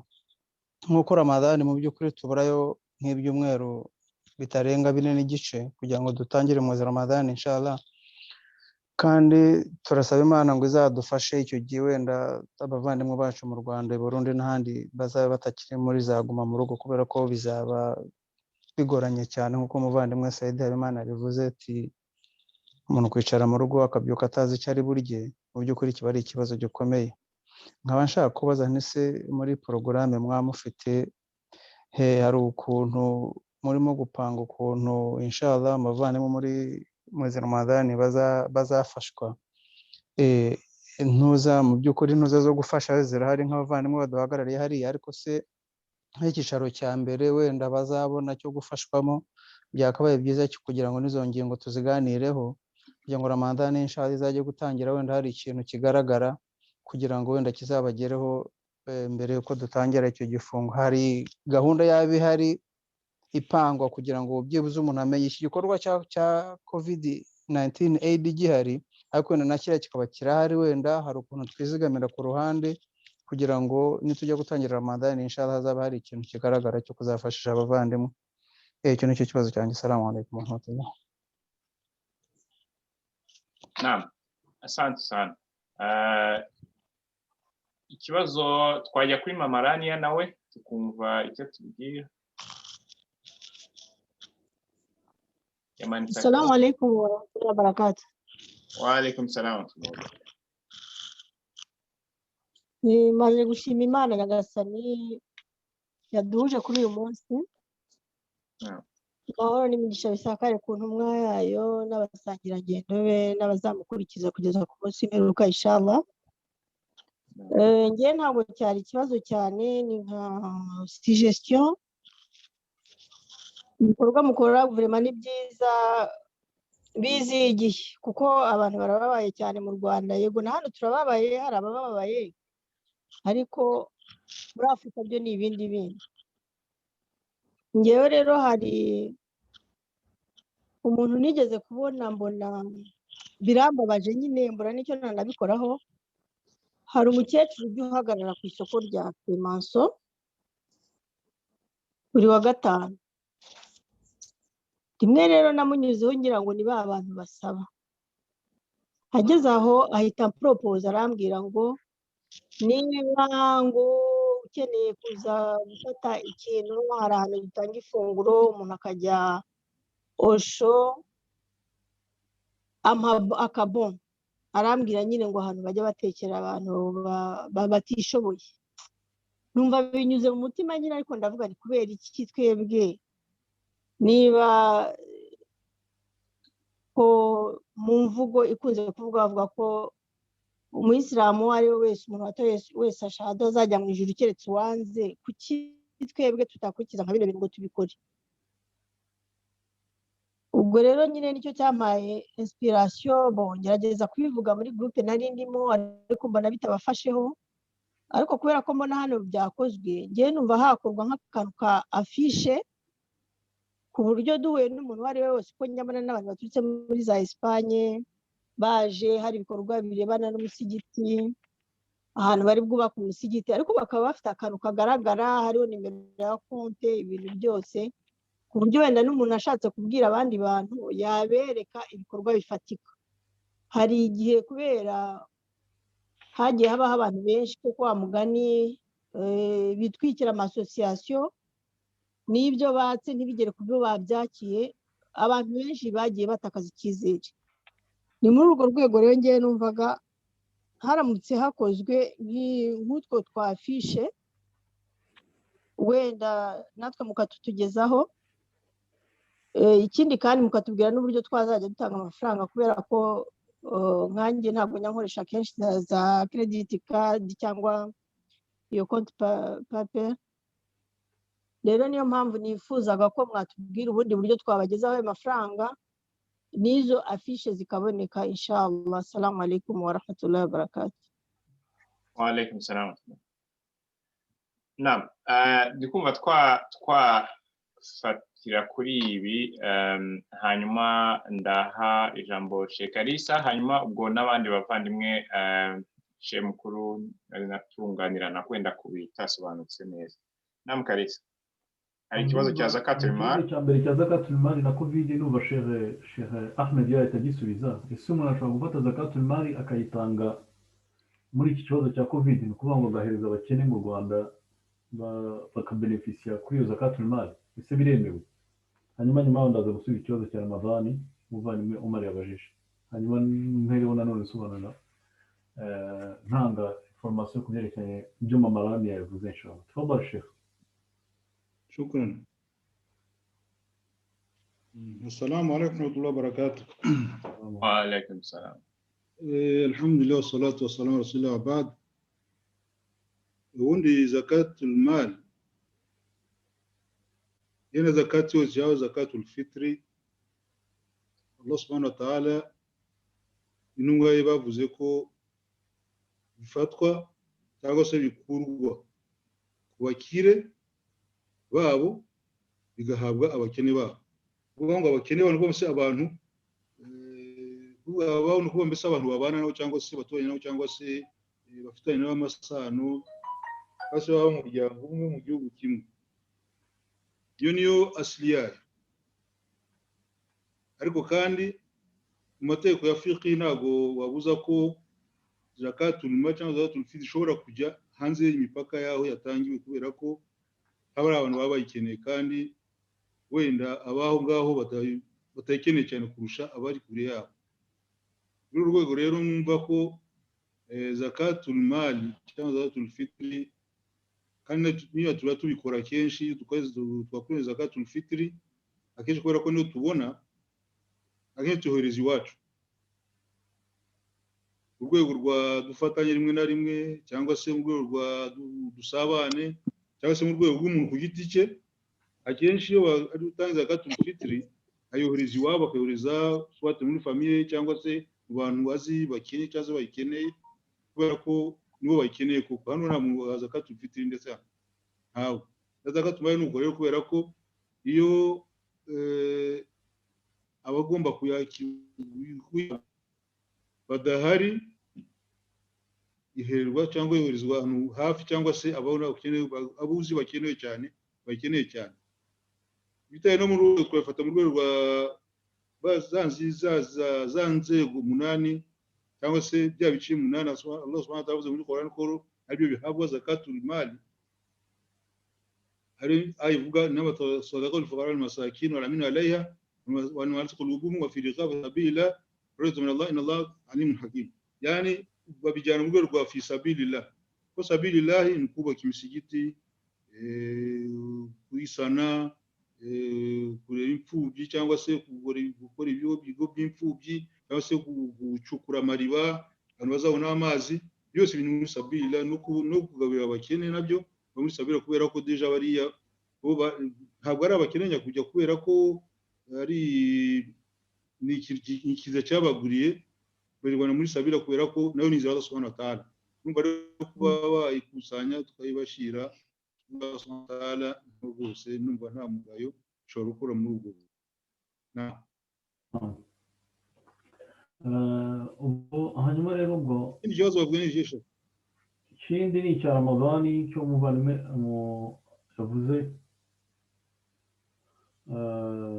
bo najya gusobanura ko inshallah ni ukuvuga ngo muri buryo twakoze umwaka ushize twakoze ku buryo covid iza yegeranye na Ramadani inkunga zayo zombi niyo mpamvu rero twagombye kuba turi gukora ikintu cya covid ariko dufite na target ko Ramadani igiye guhita yinjiramo niyo mpamvu rero mu byo dukora muri afishe yacu harimo izo ebyiri covid na Ramadani inshallah ubwo rero niko tuzabikora none nk'uko tuzongera tukabikora ku bushobozi bw'Imana Subhanahu wa Ta'ala ubwo tubatanga ubu ngubu mbere y'uko Ramadani itangira amafaranga amaze kuhagera ariko na Ramadani niza inshallah tuzongera dushyireho umwete dore ko noneho Ramadani ibyiza byayo hazamo na zakatul fitri uvuga ngo zakatul fitri abantu barayitanga bose ari abanyarwanda ari n'abatari abanyarwanda nacyo kidufasha noneho tugahita tugira ikiwango kinini cyane cyo kohereza mu bihugu bayikeneyemo cyane uvuga ngo rero na Ramadani alhamdulillah no kuyitekerezaho cyane hanyuma kubyerekeye hanyuma abantu bo mu Bubiligi tuzagerageza ubundi ni Isihaka Haji Isaka niwe uyafata iyo abantu badakoresha ikarita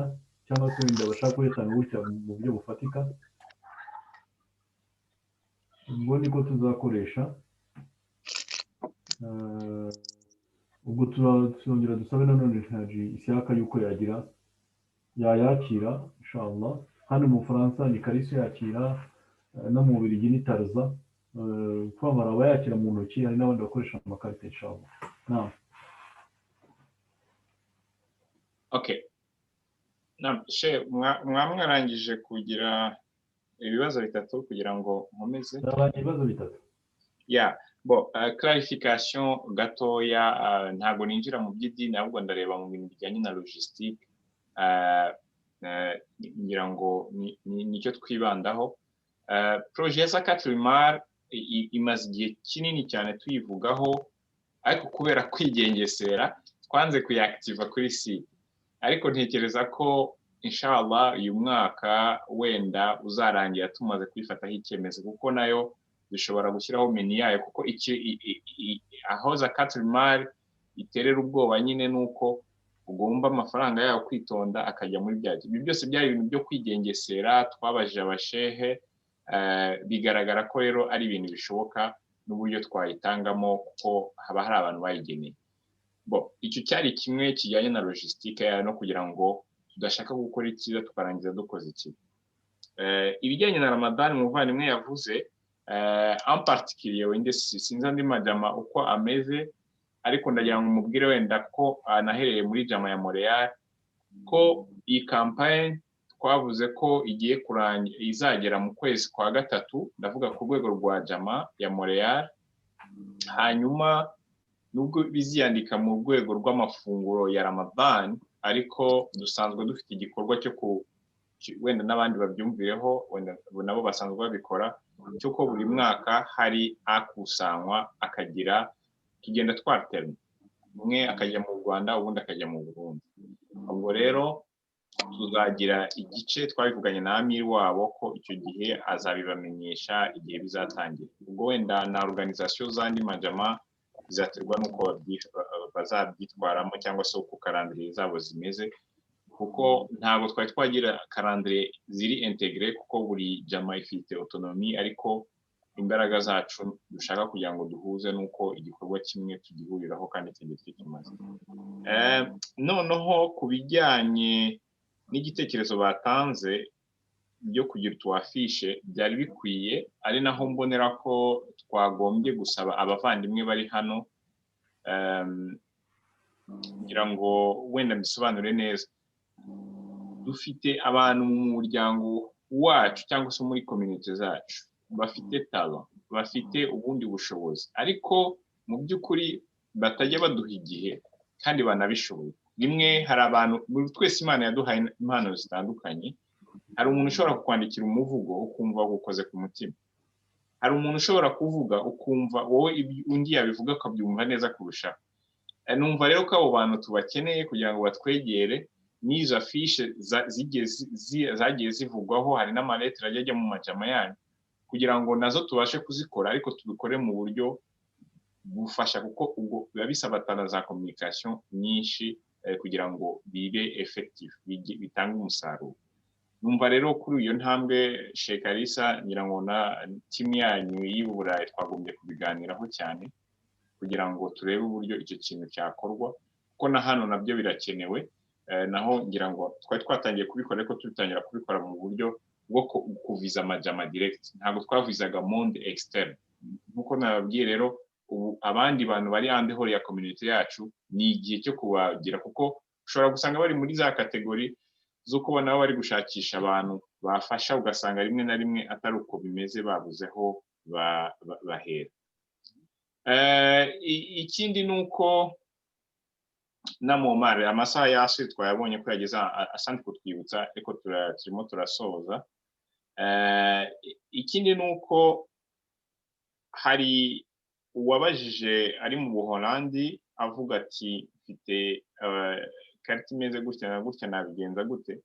Ni ikindi kibazo tugomba ku a long term cyangwa se mu buryo bwihuse. Ngira ngo n'umwaka ushize byabayeho ku buryo nk'abantu badafite credit card cyangwa badafite ubundi buryo, nubwo mechanism yacu ari gucisha mu ntoki, twareba uburyo, ngira ngo bidusaba kugira ngo tugire uburyo buhamye cyangwa bukomeye buhoraho bwo kugira ngo abantu bajye babasha uburyo yicaye mu nzu we agahereza umuntu amafaranga, nako agatanga imfashanyo igihe abishakiye.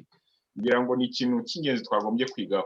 Anatanda rero numva ko abantu b'i Burayi badufasha kumuha iyi possibility kugira ngo abe yabasha gukora. Sinzi rero ko tizapwanyunganira Kalisa nimba umuntu ashobora gukoresha muri banke, nako muri Europe sinzi amabanki yanyu nimba akorana, nimba ashobora kwitiriza banke ye akaba yakoresha carte ya atari debit, kuko hano biratandukanye, batandukanya credit na debit card iriya yagisha, akaba yajya kuri konti za pagatanga. Numva rero nabyo ari ikintu nacyo twakwigaho kuri wing ya Europe, mukadufasha kuri icyo kintu, natwe tukareba kuri kote ya hano ya North America kuko byo biba bisa nk'aho ukuntu bikorana. Abo kuri link natanze we yajyaho bakareba niba bishoboka. Iyo bidashoboka ubwo wenda ashobora kubaza umubankiye bakamubwira ati se ni gute nakoresha kuri konti za no konti za international sije muri ibyo bihugu bya ariko ndi hano i Buraya uri mu Bwongereza n'abaye hose ashobora kubijya bafite karite yitwa visa ibifite byose. Twebwe dufite karite yitwa visa ibiriho byose, credit na debit, babikoresha kuri konti za bikajyaho nta kibazo. Abari i Buraya byanze ubwo biterwa na system ya banki yaba arimo, hari mugani hari karita banki itanga ntibibe byemezwa kuba wakora ibyo bintu wenda online, ariko ubu bicaho kuri konti za. Iyo ni point important kuko nta kintu cyaba kisa nkaho kiri jana umuntu ashaka gutanga akabura uburyo acamo, ngira ngo ni ikintu twashyira effort.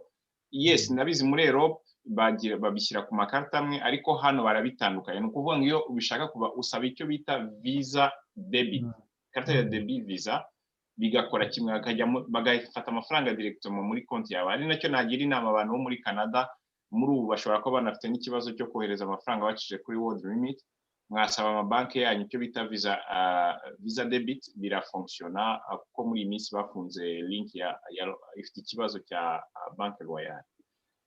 Ngarutse kuri linye ku bibazo, ndabona Mamarani yamanitse akaboko, ariko indi astuce narangirizaho mbasijera nuko abantu bazi uko bifunctiona. Mushobora gufungura account ya PayPal mukayiconnecta na banki yanyu ku buryo nabwo bibafasha guhita muriha direct, nabyo biroroha. N'ubundi buryo ushobora gukoresha udakoresheje credit card.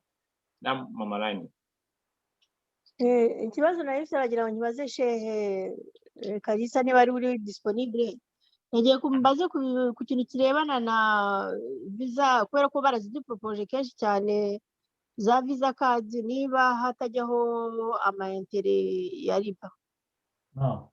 Hajyaho karite nyinshi zose, urebye karite zose niyo principe, cyo kuvuga ngo hajyaho intérêt, kuvuga ngo banki ziguha cyangwa se ukazigiraho ukazishyura iyo wagiye muri découverte. Numva arizo ikibujijwe rero gufata ayo mafaranga avuye muri intérêt ukaba yakoresha mu bikorwa by'idini cyangwa se ukayirira, aho guyohereza muri bikorwa bya humanitaire. Iyo ni fatwa kuva mu myaka 80, Sheikh Ibn Baz hafizahullah rahimahullah ni umwe mu bashehi uqsimu billahi bafashije umma ya Kisilamu kuva mu ngorane nyinshi cyane.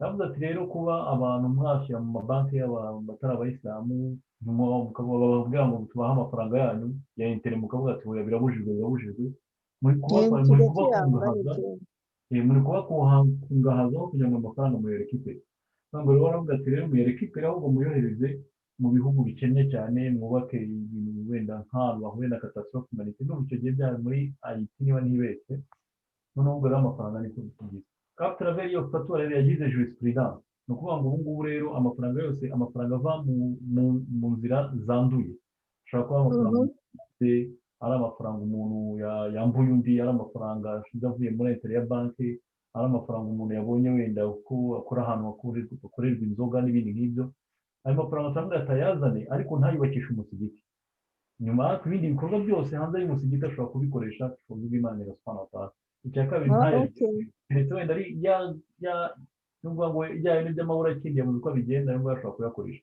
ariko ubundi ayo mafaranga yose rero ashobora kuyagira nubwo iyo karide rero ugiye gufata kuri banki byanze bikunze izagenera intere ariko izo intere kubera yuko ni byiza gukora ayo makarita afite avantage nyinshi cyane kandi nanone ku buryo utafata vuba tuvuga ngo birabujijwe kuba wayikoresha kubera ko no kwishyura online nabyo biba bikenewe nyine n'ayo makarita akoreshwa usanga rero ushobora gufata nk'iyo fata ugasanga ushyize abayishyira mu ngorane nyinshi cyane badashobora kwivanamo kuko izo karita turazifata intere zazo tukaba tuzikuramo noneho tukaziha every caritative ni kimwe nk'ibi bya covid tukazikuramo tukazohereza kuri covid inshallah umuntu yayatanga noneho hano muri ino bikorwa nta kibazo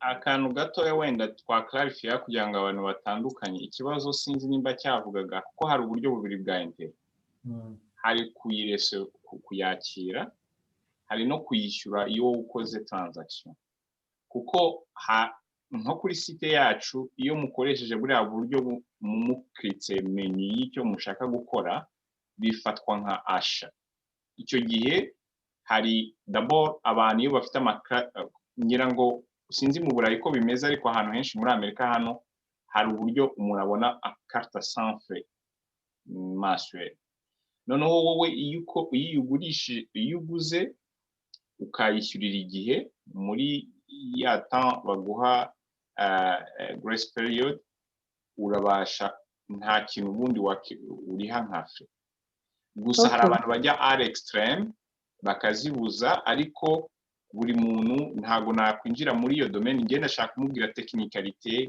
yo kugira ngo avoiding kuriha ibyoroshye buriya tuzajya tuyahereza ishyaka yabagezeho nta kibazo ashobora mbivuze kubera ko hari abantu bashobora kuba bari muri ubwo buryo bw'icyo kibazo hari operation usanga ugomba kwishyura n'izindi operation ziba ari banki kuri banki muri mwese mufite muri konti muri banki imwe bikaba gratuit ndetse bitewe na operation kandi bikaterwa nanone na nature ya nuza ya karita ufite bigaterwa nanone na formule wafashe ariko byose nta kibazo iyo intellige ari wowe uyungutse urayiduha ari banki igiye kuyungukamo ureba niba iyo kintu ari indispensable kugira ngo konti yawe ibeyo iyo kitari indispensable buri mukonseye akambwira ati ntabwo ngishaka kuba ngo ni nka découvert hari abantu bavuga ati ngo ntabwo nshaka kuzajya njya muri découvert noneho mbishyure amafaranga ya intere nimuzajya mubona ko operation byanjye nta mafaranga afite kuri konti mujye munyohereza message ko nta yindi operation nshobora gukora muri block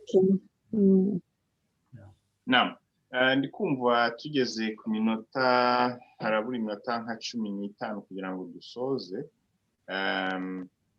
aba nasabaga nimba hari abandi bantu bafite ikibazo kugira ngo dukomeze cyangwa se igitekerezo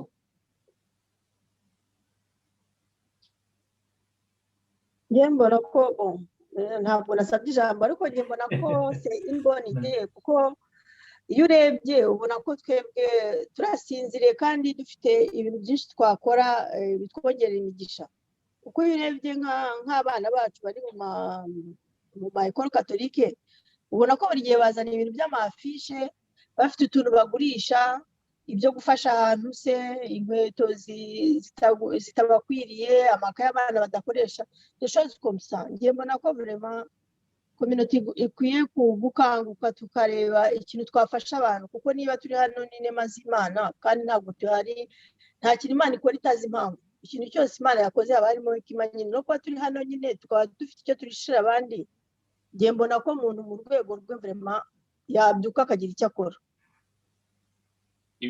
ibyo ni ibintu bikomeye cyane uvuze kandi dushaka kugira ngo twubakireho kuko hari ngira ngo wenda no mu kiganiro cya gatatu ahubwo ho tureba mu buryo bwo a long terme twagombye kureba kuri icyo gihe abasilamu mu rwego rusange usanga babura nk'ibintu wenda ngiye naklasa mu buryo bubi babura leadership bakabura na institution zikomeye naho ziri murabizi bagerageza kuzifragiliza iyo atari ubwabo abasilamu ubwabo bazisenya kuba turaha rero ikintu cya mbere nk'uko twavuze tuti tugomba gutanga abantu dufasha twagomba kureba kuri aspect zose sécurité transparence ibintu byose niyo mpamvu amaservo yacu hano akenewe kugira ngo turebe uburyo twagira institution zacu ziri protege kuko ndabizi nka case natwa muri Amerika ntabwo tureparine kugira ngo institution zacu zitaba attaquer n'importe quelle façon kuko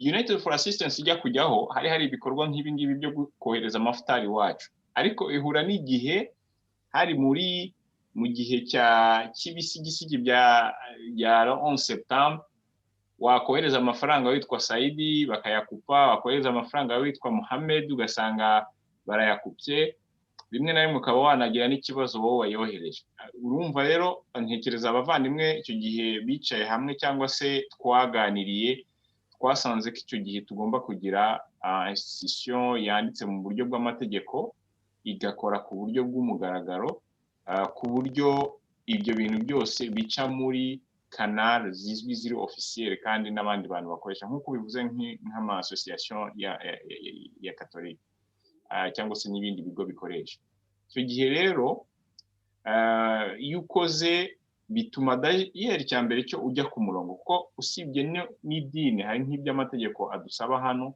kugira ngo twerekane buri cent buri faranga rimwe cyangwa se buri ndavuga mu rwego rw'amasenti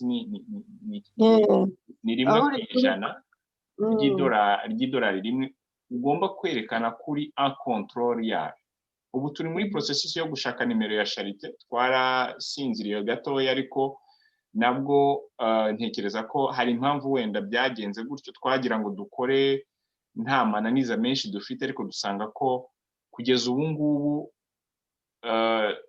dushaka kugira ngo twevuriwe dukure hanyuma n'ubushobozi bwacu bukore ko ugasanga imwe mu miryango tugomba gucamo ni uwo nguwo so iyo processus iri lance dufite biro y'abavoka bari kubikoraho inshallah tunabasaba ngo mudusabire idua bizacamo kubera ko hari igihe attempt ya mbere idacamo idaciyemo usanga bakwiyenzaho cyane ariko nibiramuka biciyemo twizera yuko yaba ari umwe mu muryango utuma ubushobozi bwacu bwiyongera twebwe twari twibanze ku bikorwa bya long terme yo kuvuga ngo dufashe abana kwiga imyuga dufashe abantu wenda byibuze kugura mituweli babandi bari muri kategori za nyuma noneho turebe muri byabe ubundi nibyo bikorwa twibandagamo cyane ibintu byo gufasha bya hato na hato y'utuntu twa court terme twari twaravuze tuti ni campagne twazajya turekera andi ma association ariko nk'uko covid ari ibihe bitandukanye ari ibihe bikomeye bisabana no gutekereza ku buryo butandukanye kubaho cyangwa se kurya bibaye priority kurusha kujya kwiga nubwo wenda inshallah Imana izongera ikaduha inema zayo tukongera tukabishobora bivuze ngo rero iyo reflexion numva ko ari yagombye gukomeza no mu Burayi nabwo twashatse ko United for Assistance dukorana tugira institution hajya ariko ibyo byose ni ibintu bishoboka ariko biragomba izindi effort cyangwa se akaba hari ndimwe association yaho nayo ikora officiellement ku buryo ibyo byose twagira institution kuri buri mugabane byibuze ukomeye rimwe na rimwe bigatuma n'ibikorwa byacu bica muri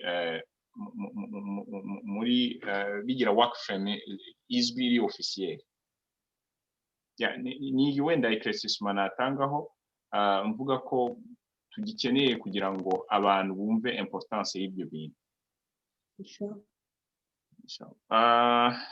ndarangiza wenda mpamagare umuvandimwe Mirenge Abdul Karim sinzi nimba ari uri Abdulaziz nimba ari kuri linye duhe commentaire cyangwa se nimba ari icyo yongeraho hanyuma tubone kujya kwa Sheikh wacu mukuru Ahmed turangize. Ashobora kuba atari uriho. نعم حاجي. نعم. السلام عليكم ورحمة الله وبركاته. وعليكم السلام ورحمة الله. الحمد لله رب العالمين والصلاة والسلام على أشرف المرسلين وعلى آله وأصحابه وسلم. نعم حاجي n'abandi bavandimwe bakurikiranye ikiganiro mbanje kubashimira. Nashimwe kandi yasinzwe n'Gatani wacu uhoraho n'amahoro n'umugisha bisakare ku ntumwa yacu Muhammad sallallahu alaihi wasallam n'abasangira ngendo n'abazamukurikira kugera ku munsi w'imperuka.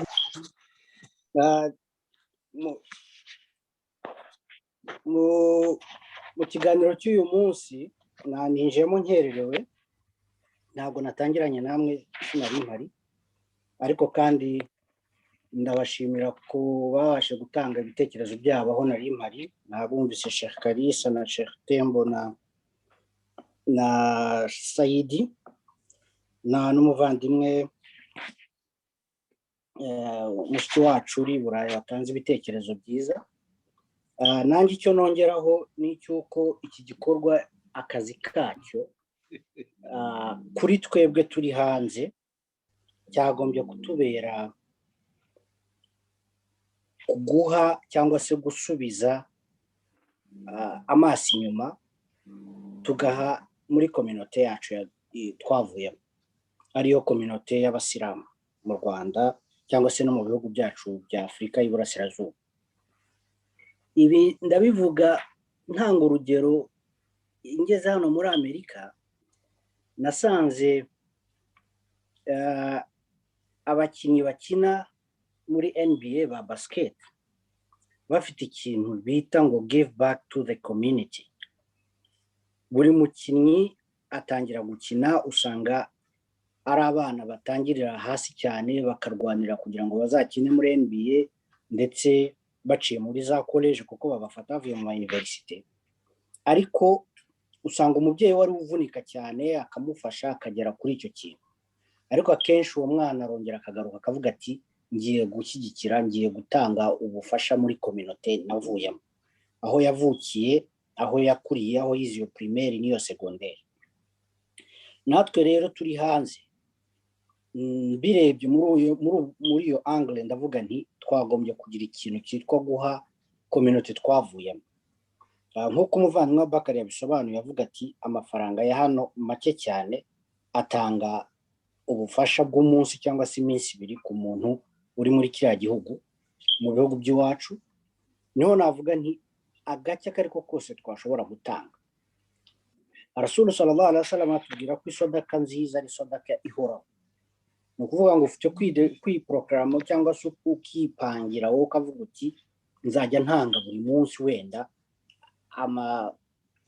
amayero 3 cyangwa se 5, ukazasanga mu cyumweru utanze wenda amayero 25 ku minsi 5 kuri 7, ugasanga mu kwezi utanze amayero 100 cyangwa se amadolari 100, ariko ya mafaranga wagiye utanga nk'uko babidusobanuriye akagenda akagira akamaro gakomeye cyane. Ndarangiriza kuri aya. Hari aya iri muri Qur'ani itubwira ngo umuntu amaze kwitaba Imana akagera imbere ya Nyagasani akabarurirwa, akabwira Nyagasani ati laula akhartani ila ajalin qarib fa asaddaqu akun min as-salihin. Ati yinyererezaho gatoya nkaba mu bantu batanga amaturo ndetse nkaba no mu bantu bagira neza. Ibi bikorwa byacu rero biri muri ubwo buryo bubiri, ni ugutanga no kugira neza. Ni muri ubwo buryo twagombye kuvuga tuti nimureke dutange, nimureke tugire neza. Ejo tutazaba muri abo bantu bazagera hariya bagatangira gusaba iyo bakereza gato. Iyi aya abamenyi basobanuye Qur'ani bavuga ko umuntu utaratanga niwe akenshi uzavuga ayo magambo kubera ko atigeze atanga cyangwa ko atigeze aba mu magira neza. Ariko nanone hari abamenyi barengereye baravuga bati na wa wundi watanze nagera imbere ya nyagasani akabona ibyo bamuhaye bamweretse ibyo yatanze bati dore ibyo twishyura aravuga ati iyo nza gutanga ibirenze ibi nari kubona ibingana akifuza rero ko nawe byibura n'ukuba yaratanze ko iyo atanga ibirenze. Aha rero nkavuga nti niho dushingira natwe tuvuga tuti dusubire inyuma turebe community twavuyemo tuziteze imbere, ikibazo cyo kugira ngo umuntu atere imbere, ikibazo cyo kugira ngo umuntu imyemerere yikomere, umwana akurikire mu ishuri neza, urugo rugira amahoro, nuko uwo muryango ugomba kuba wihagije mu biribwa, bafite icyo bafite amafunguro ahagije, noneho icyo gihe nta bibazo bibavukamo, umwana ajya ku ishuri akiga neza, akurikira neza, ujya kwiga ku musigiti se cyangwa Quran akayifata mu mutwe abifata neza kubera ko adashonje. Niho duhera kino gikorwa tuvuga tuti uyu munsi aba bavandimwe bashonje nimureke tubagane, nimureke tubafashe, noneho nabo babashe gukurikira, babashe kuba bagira ibindi bakwigezaho mu gihe babashije gukemura ikibazo cy'inzara. Wassalamu alaikum warahmatullahi wabarakatuh. Wa alaikum salam warahmatullahi wabarakatuh.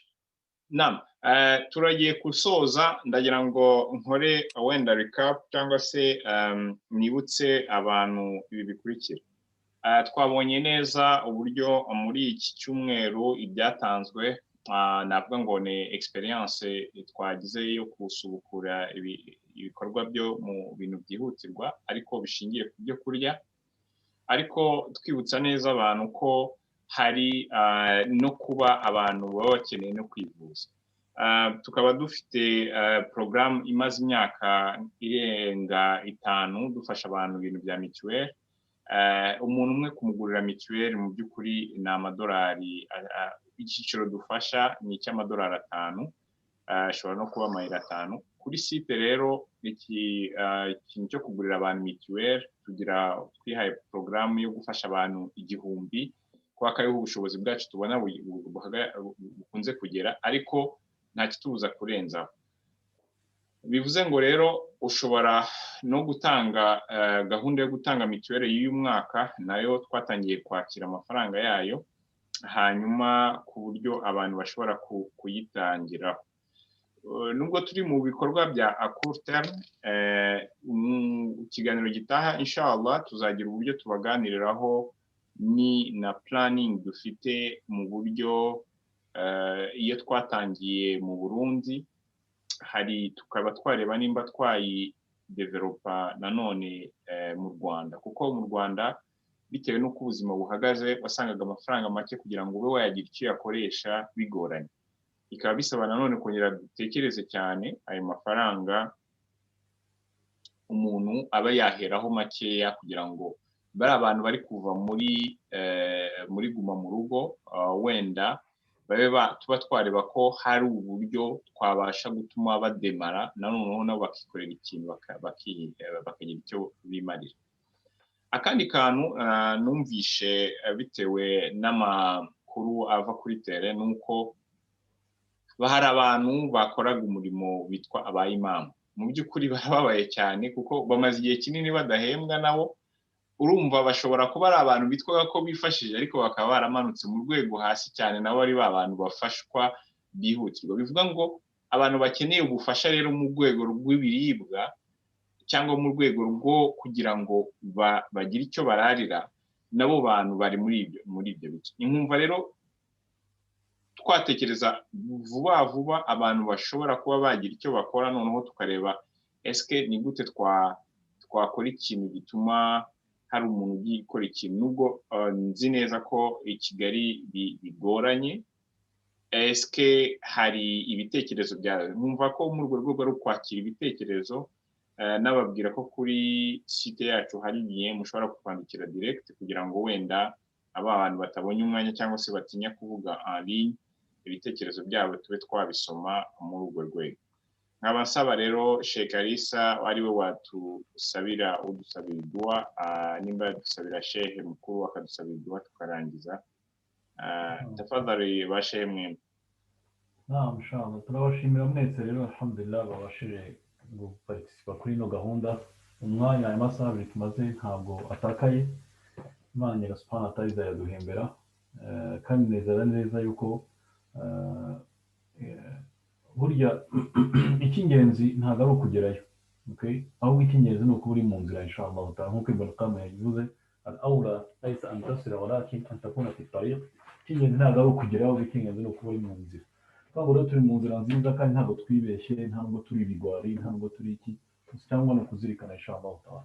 Urumva rero ubwo ku cyumweru none tuzakomeza gahunda tugira insanganyamatsiko mashya kandi twongera kugira icyo tuvuga muri iyi gahunda inshallah.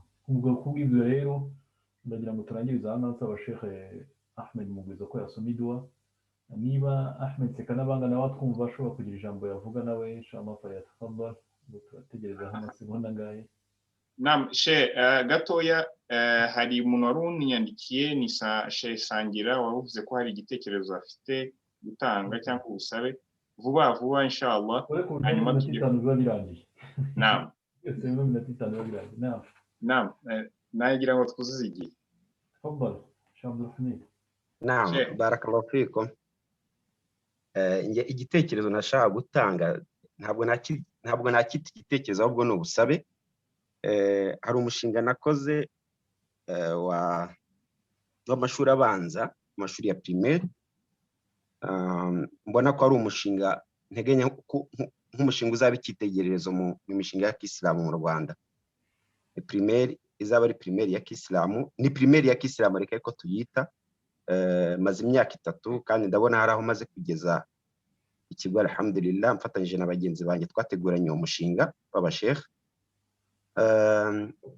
Amakuru mfite nuko muri ibyo bihugu mubamo ari amwe mu primaire ya Kisilamu usanga rimwe na rimwe yarashinzwe n'abantu nabo bameze nkatwe bafite injyana yuko ibintu byabo bashaka ko biba academique bikaba n'ubuyisilamu. Bibaye hari ufitanye contact nabo, ndifuza ko yazampuza nabo kugira ngo tugirane umubano, binashoboka tube twakoresha programme zabo no kuzuzanya kugira ngo badufashe guhugura abarimu bacu kugira ngo tuzabe turi ku rwego rushimishije mu bihe biri imbere inshallah. Nubwo busabe nagira ngo mbasabe uzashobora gukora icyo kintu, Allah azamwishimire kwa kweli. Barakallahu fikum. Naam, asante sana. N'undi wese waba ufite igitekerezo cyangwa ikintu nk'icyo yatwohereza kuri email yacu info@commercial for ndabivuga mu Cyongereza info@ufor.org. Kuri site ho ushobora guhita wandika vuba vuba bikatugeraho. Naam, Sheikh wowe wari uhaye ijambo yakomeza akahita dusomera idua tukarangiza tukubahiriza igihe. أحمد سكنوانغا أنت موجود ولا؟ أنا نايم. هاي أوكي إن شاء الله. فادعوا لنا إن شاء الله شيخ الكبير. ماشي. تفضل. اللهم إنا نسأل من الخير كله. آمين. عاجل وآجله. آمين. ما عرفنا من وعرفنا ولم نعرف، ونعوذ بك من الشر كله عاجله وآجله ما علمنا منه ولم نعلم، نسألك الجنة ما قرب إليه من قول وعمل، نعوذ بك من النار ما قرب إليه من قول وعمل، نسألك ما سلك فيه محمد صلى الله عليه وسلم، نعوذ بك مما تعوذ منه نبيك محمد صلى الله عليه وسلم، وما قضيته لنا من قضاء فاجعل عاقبتها رشدا، اللهم نسأل علما نافعا ورزقا وسعا من كل داء. آمين. ربنا آت نفوسنا تقواها وزكها أنت خير ما زكاها أنت ولي ومولاها. آمين. اللهم اصلح خاتمة تحول بيننا وبين معاصيك، ومن طالب ما تبالون به جنتك، من أخير ما تهان علينا مصائب الدنيا، وما تبس فينا وصينا قوتنا وما حيتنا، واجعل الوارث منا واجعلنا من ظلمنا ونصرنا من هدانا، أتى مصيبتنا في ديننا ولا تجعل الدنيا أكبر من أغلمنا، ولا تصل ظلم من نخاف ورحمنا. اللهم إنا نسأل موجبات رحمتك وعظيم مغفرتك وصلاة من كل إثم من غنيمة من البر والفضل بجنة والعياذ من النار. سبحان ربك رب العزة عما يصفون وسلام الحمد لله رب العالمين. والسلام ورحمة الله وبركاته. عليكم السلام ورحمة الله وبركاته. Alaikum salam wa nongeye kubashimira ubwo mbabwira ko twateranye umunsi twageze ku miryango 27 iri ahantu hatandukanye. Ubwo inshallah naho ku cyumweru gitaha mbasaba ko mwagerageza kubwira abandi bose bashoboka kugira ngo iki gikorwa babashe kukijoyininga uko bashoboye kose. Naam, assalamu alaikum wa rahmatullahi wa barakatuh. Salam.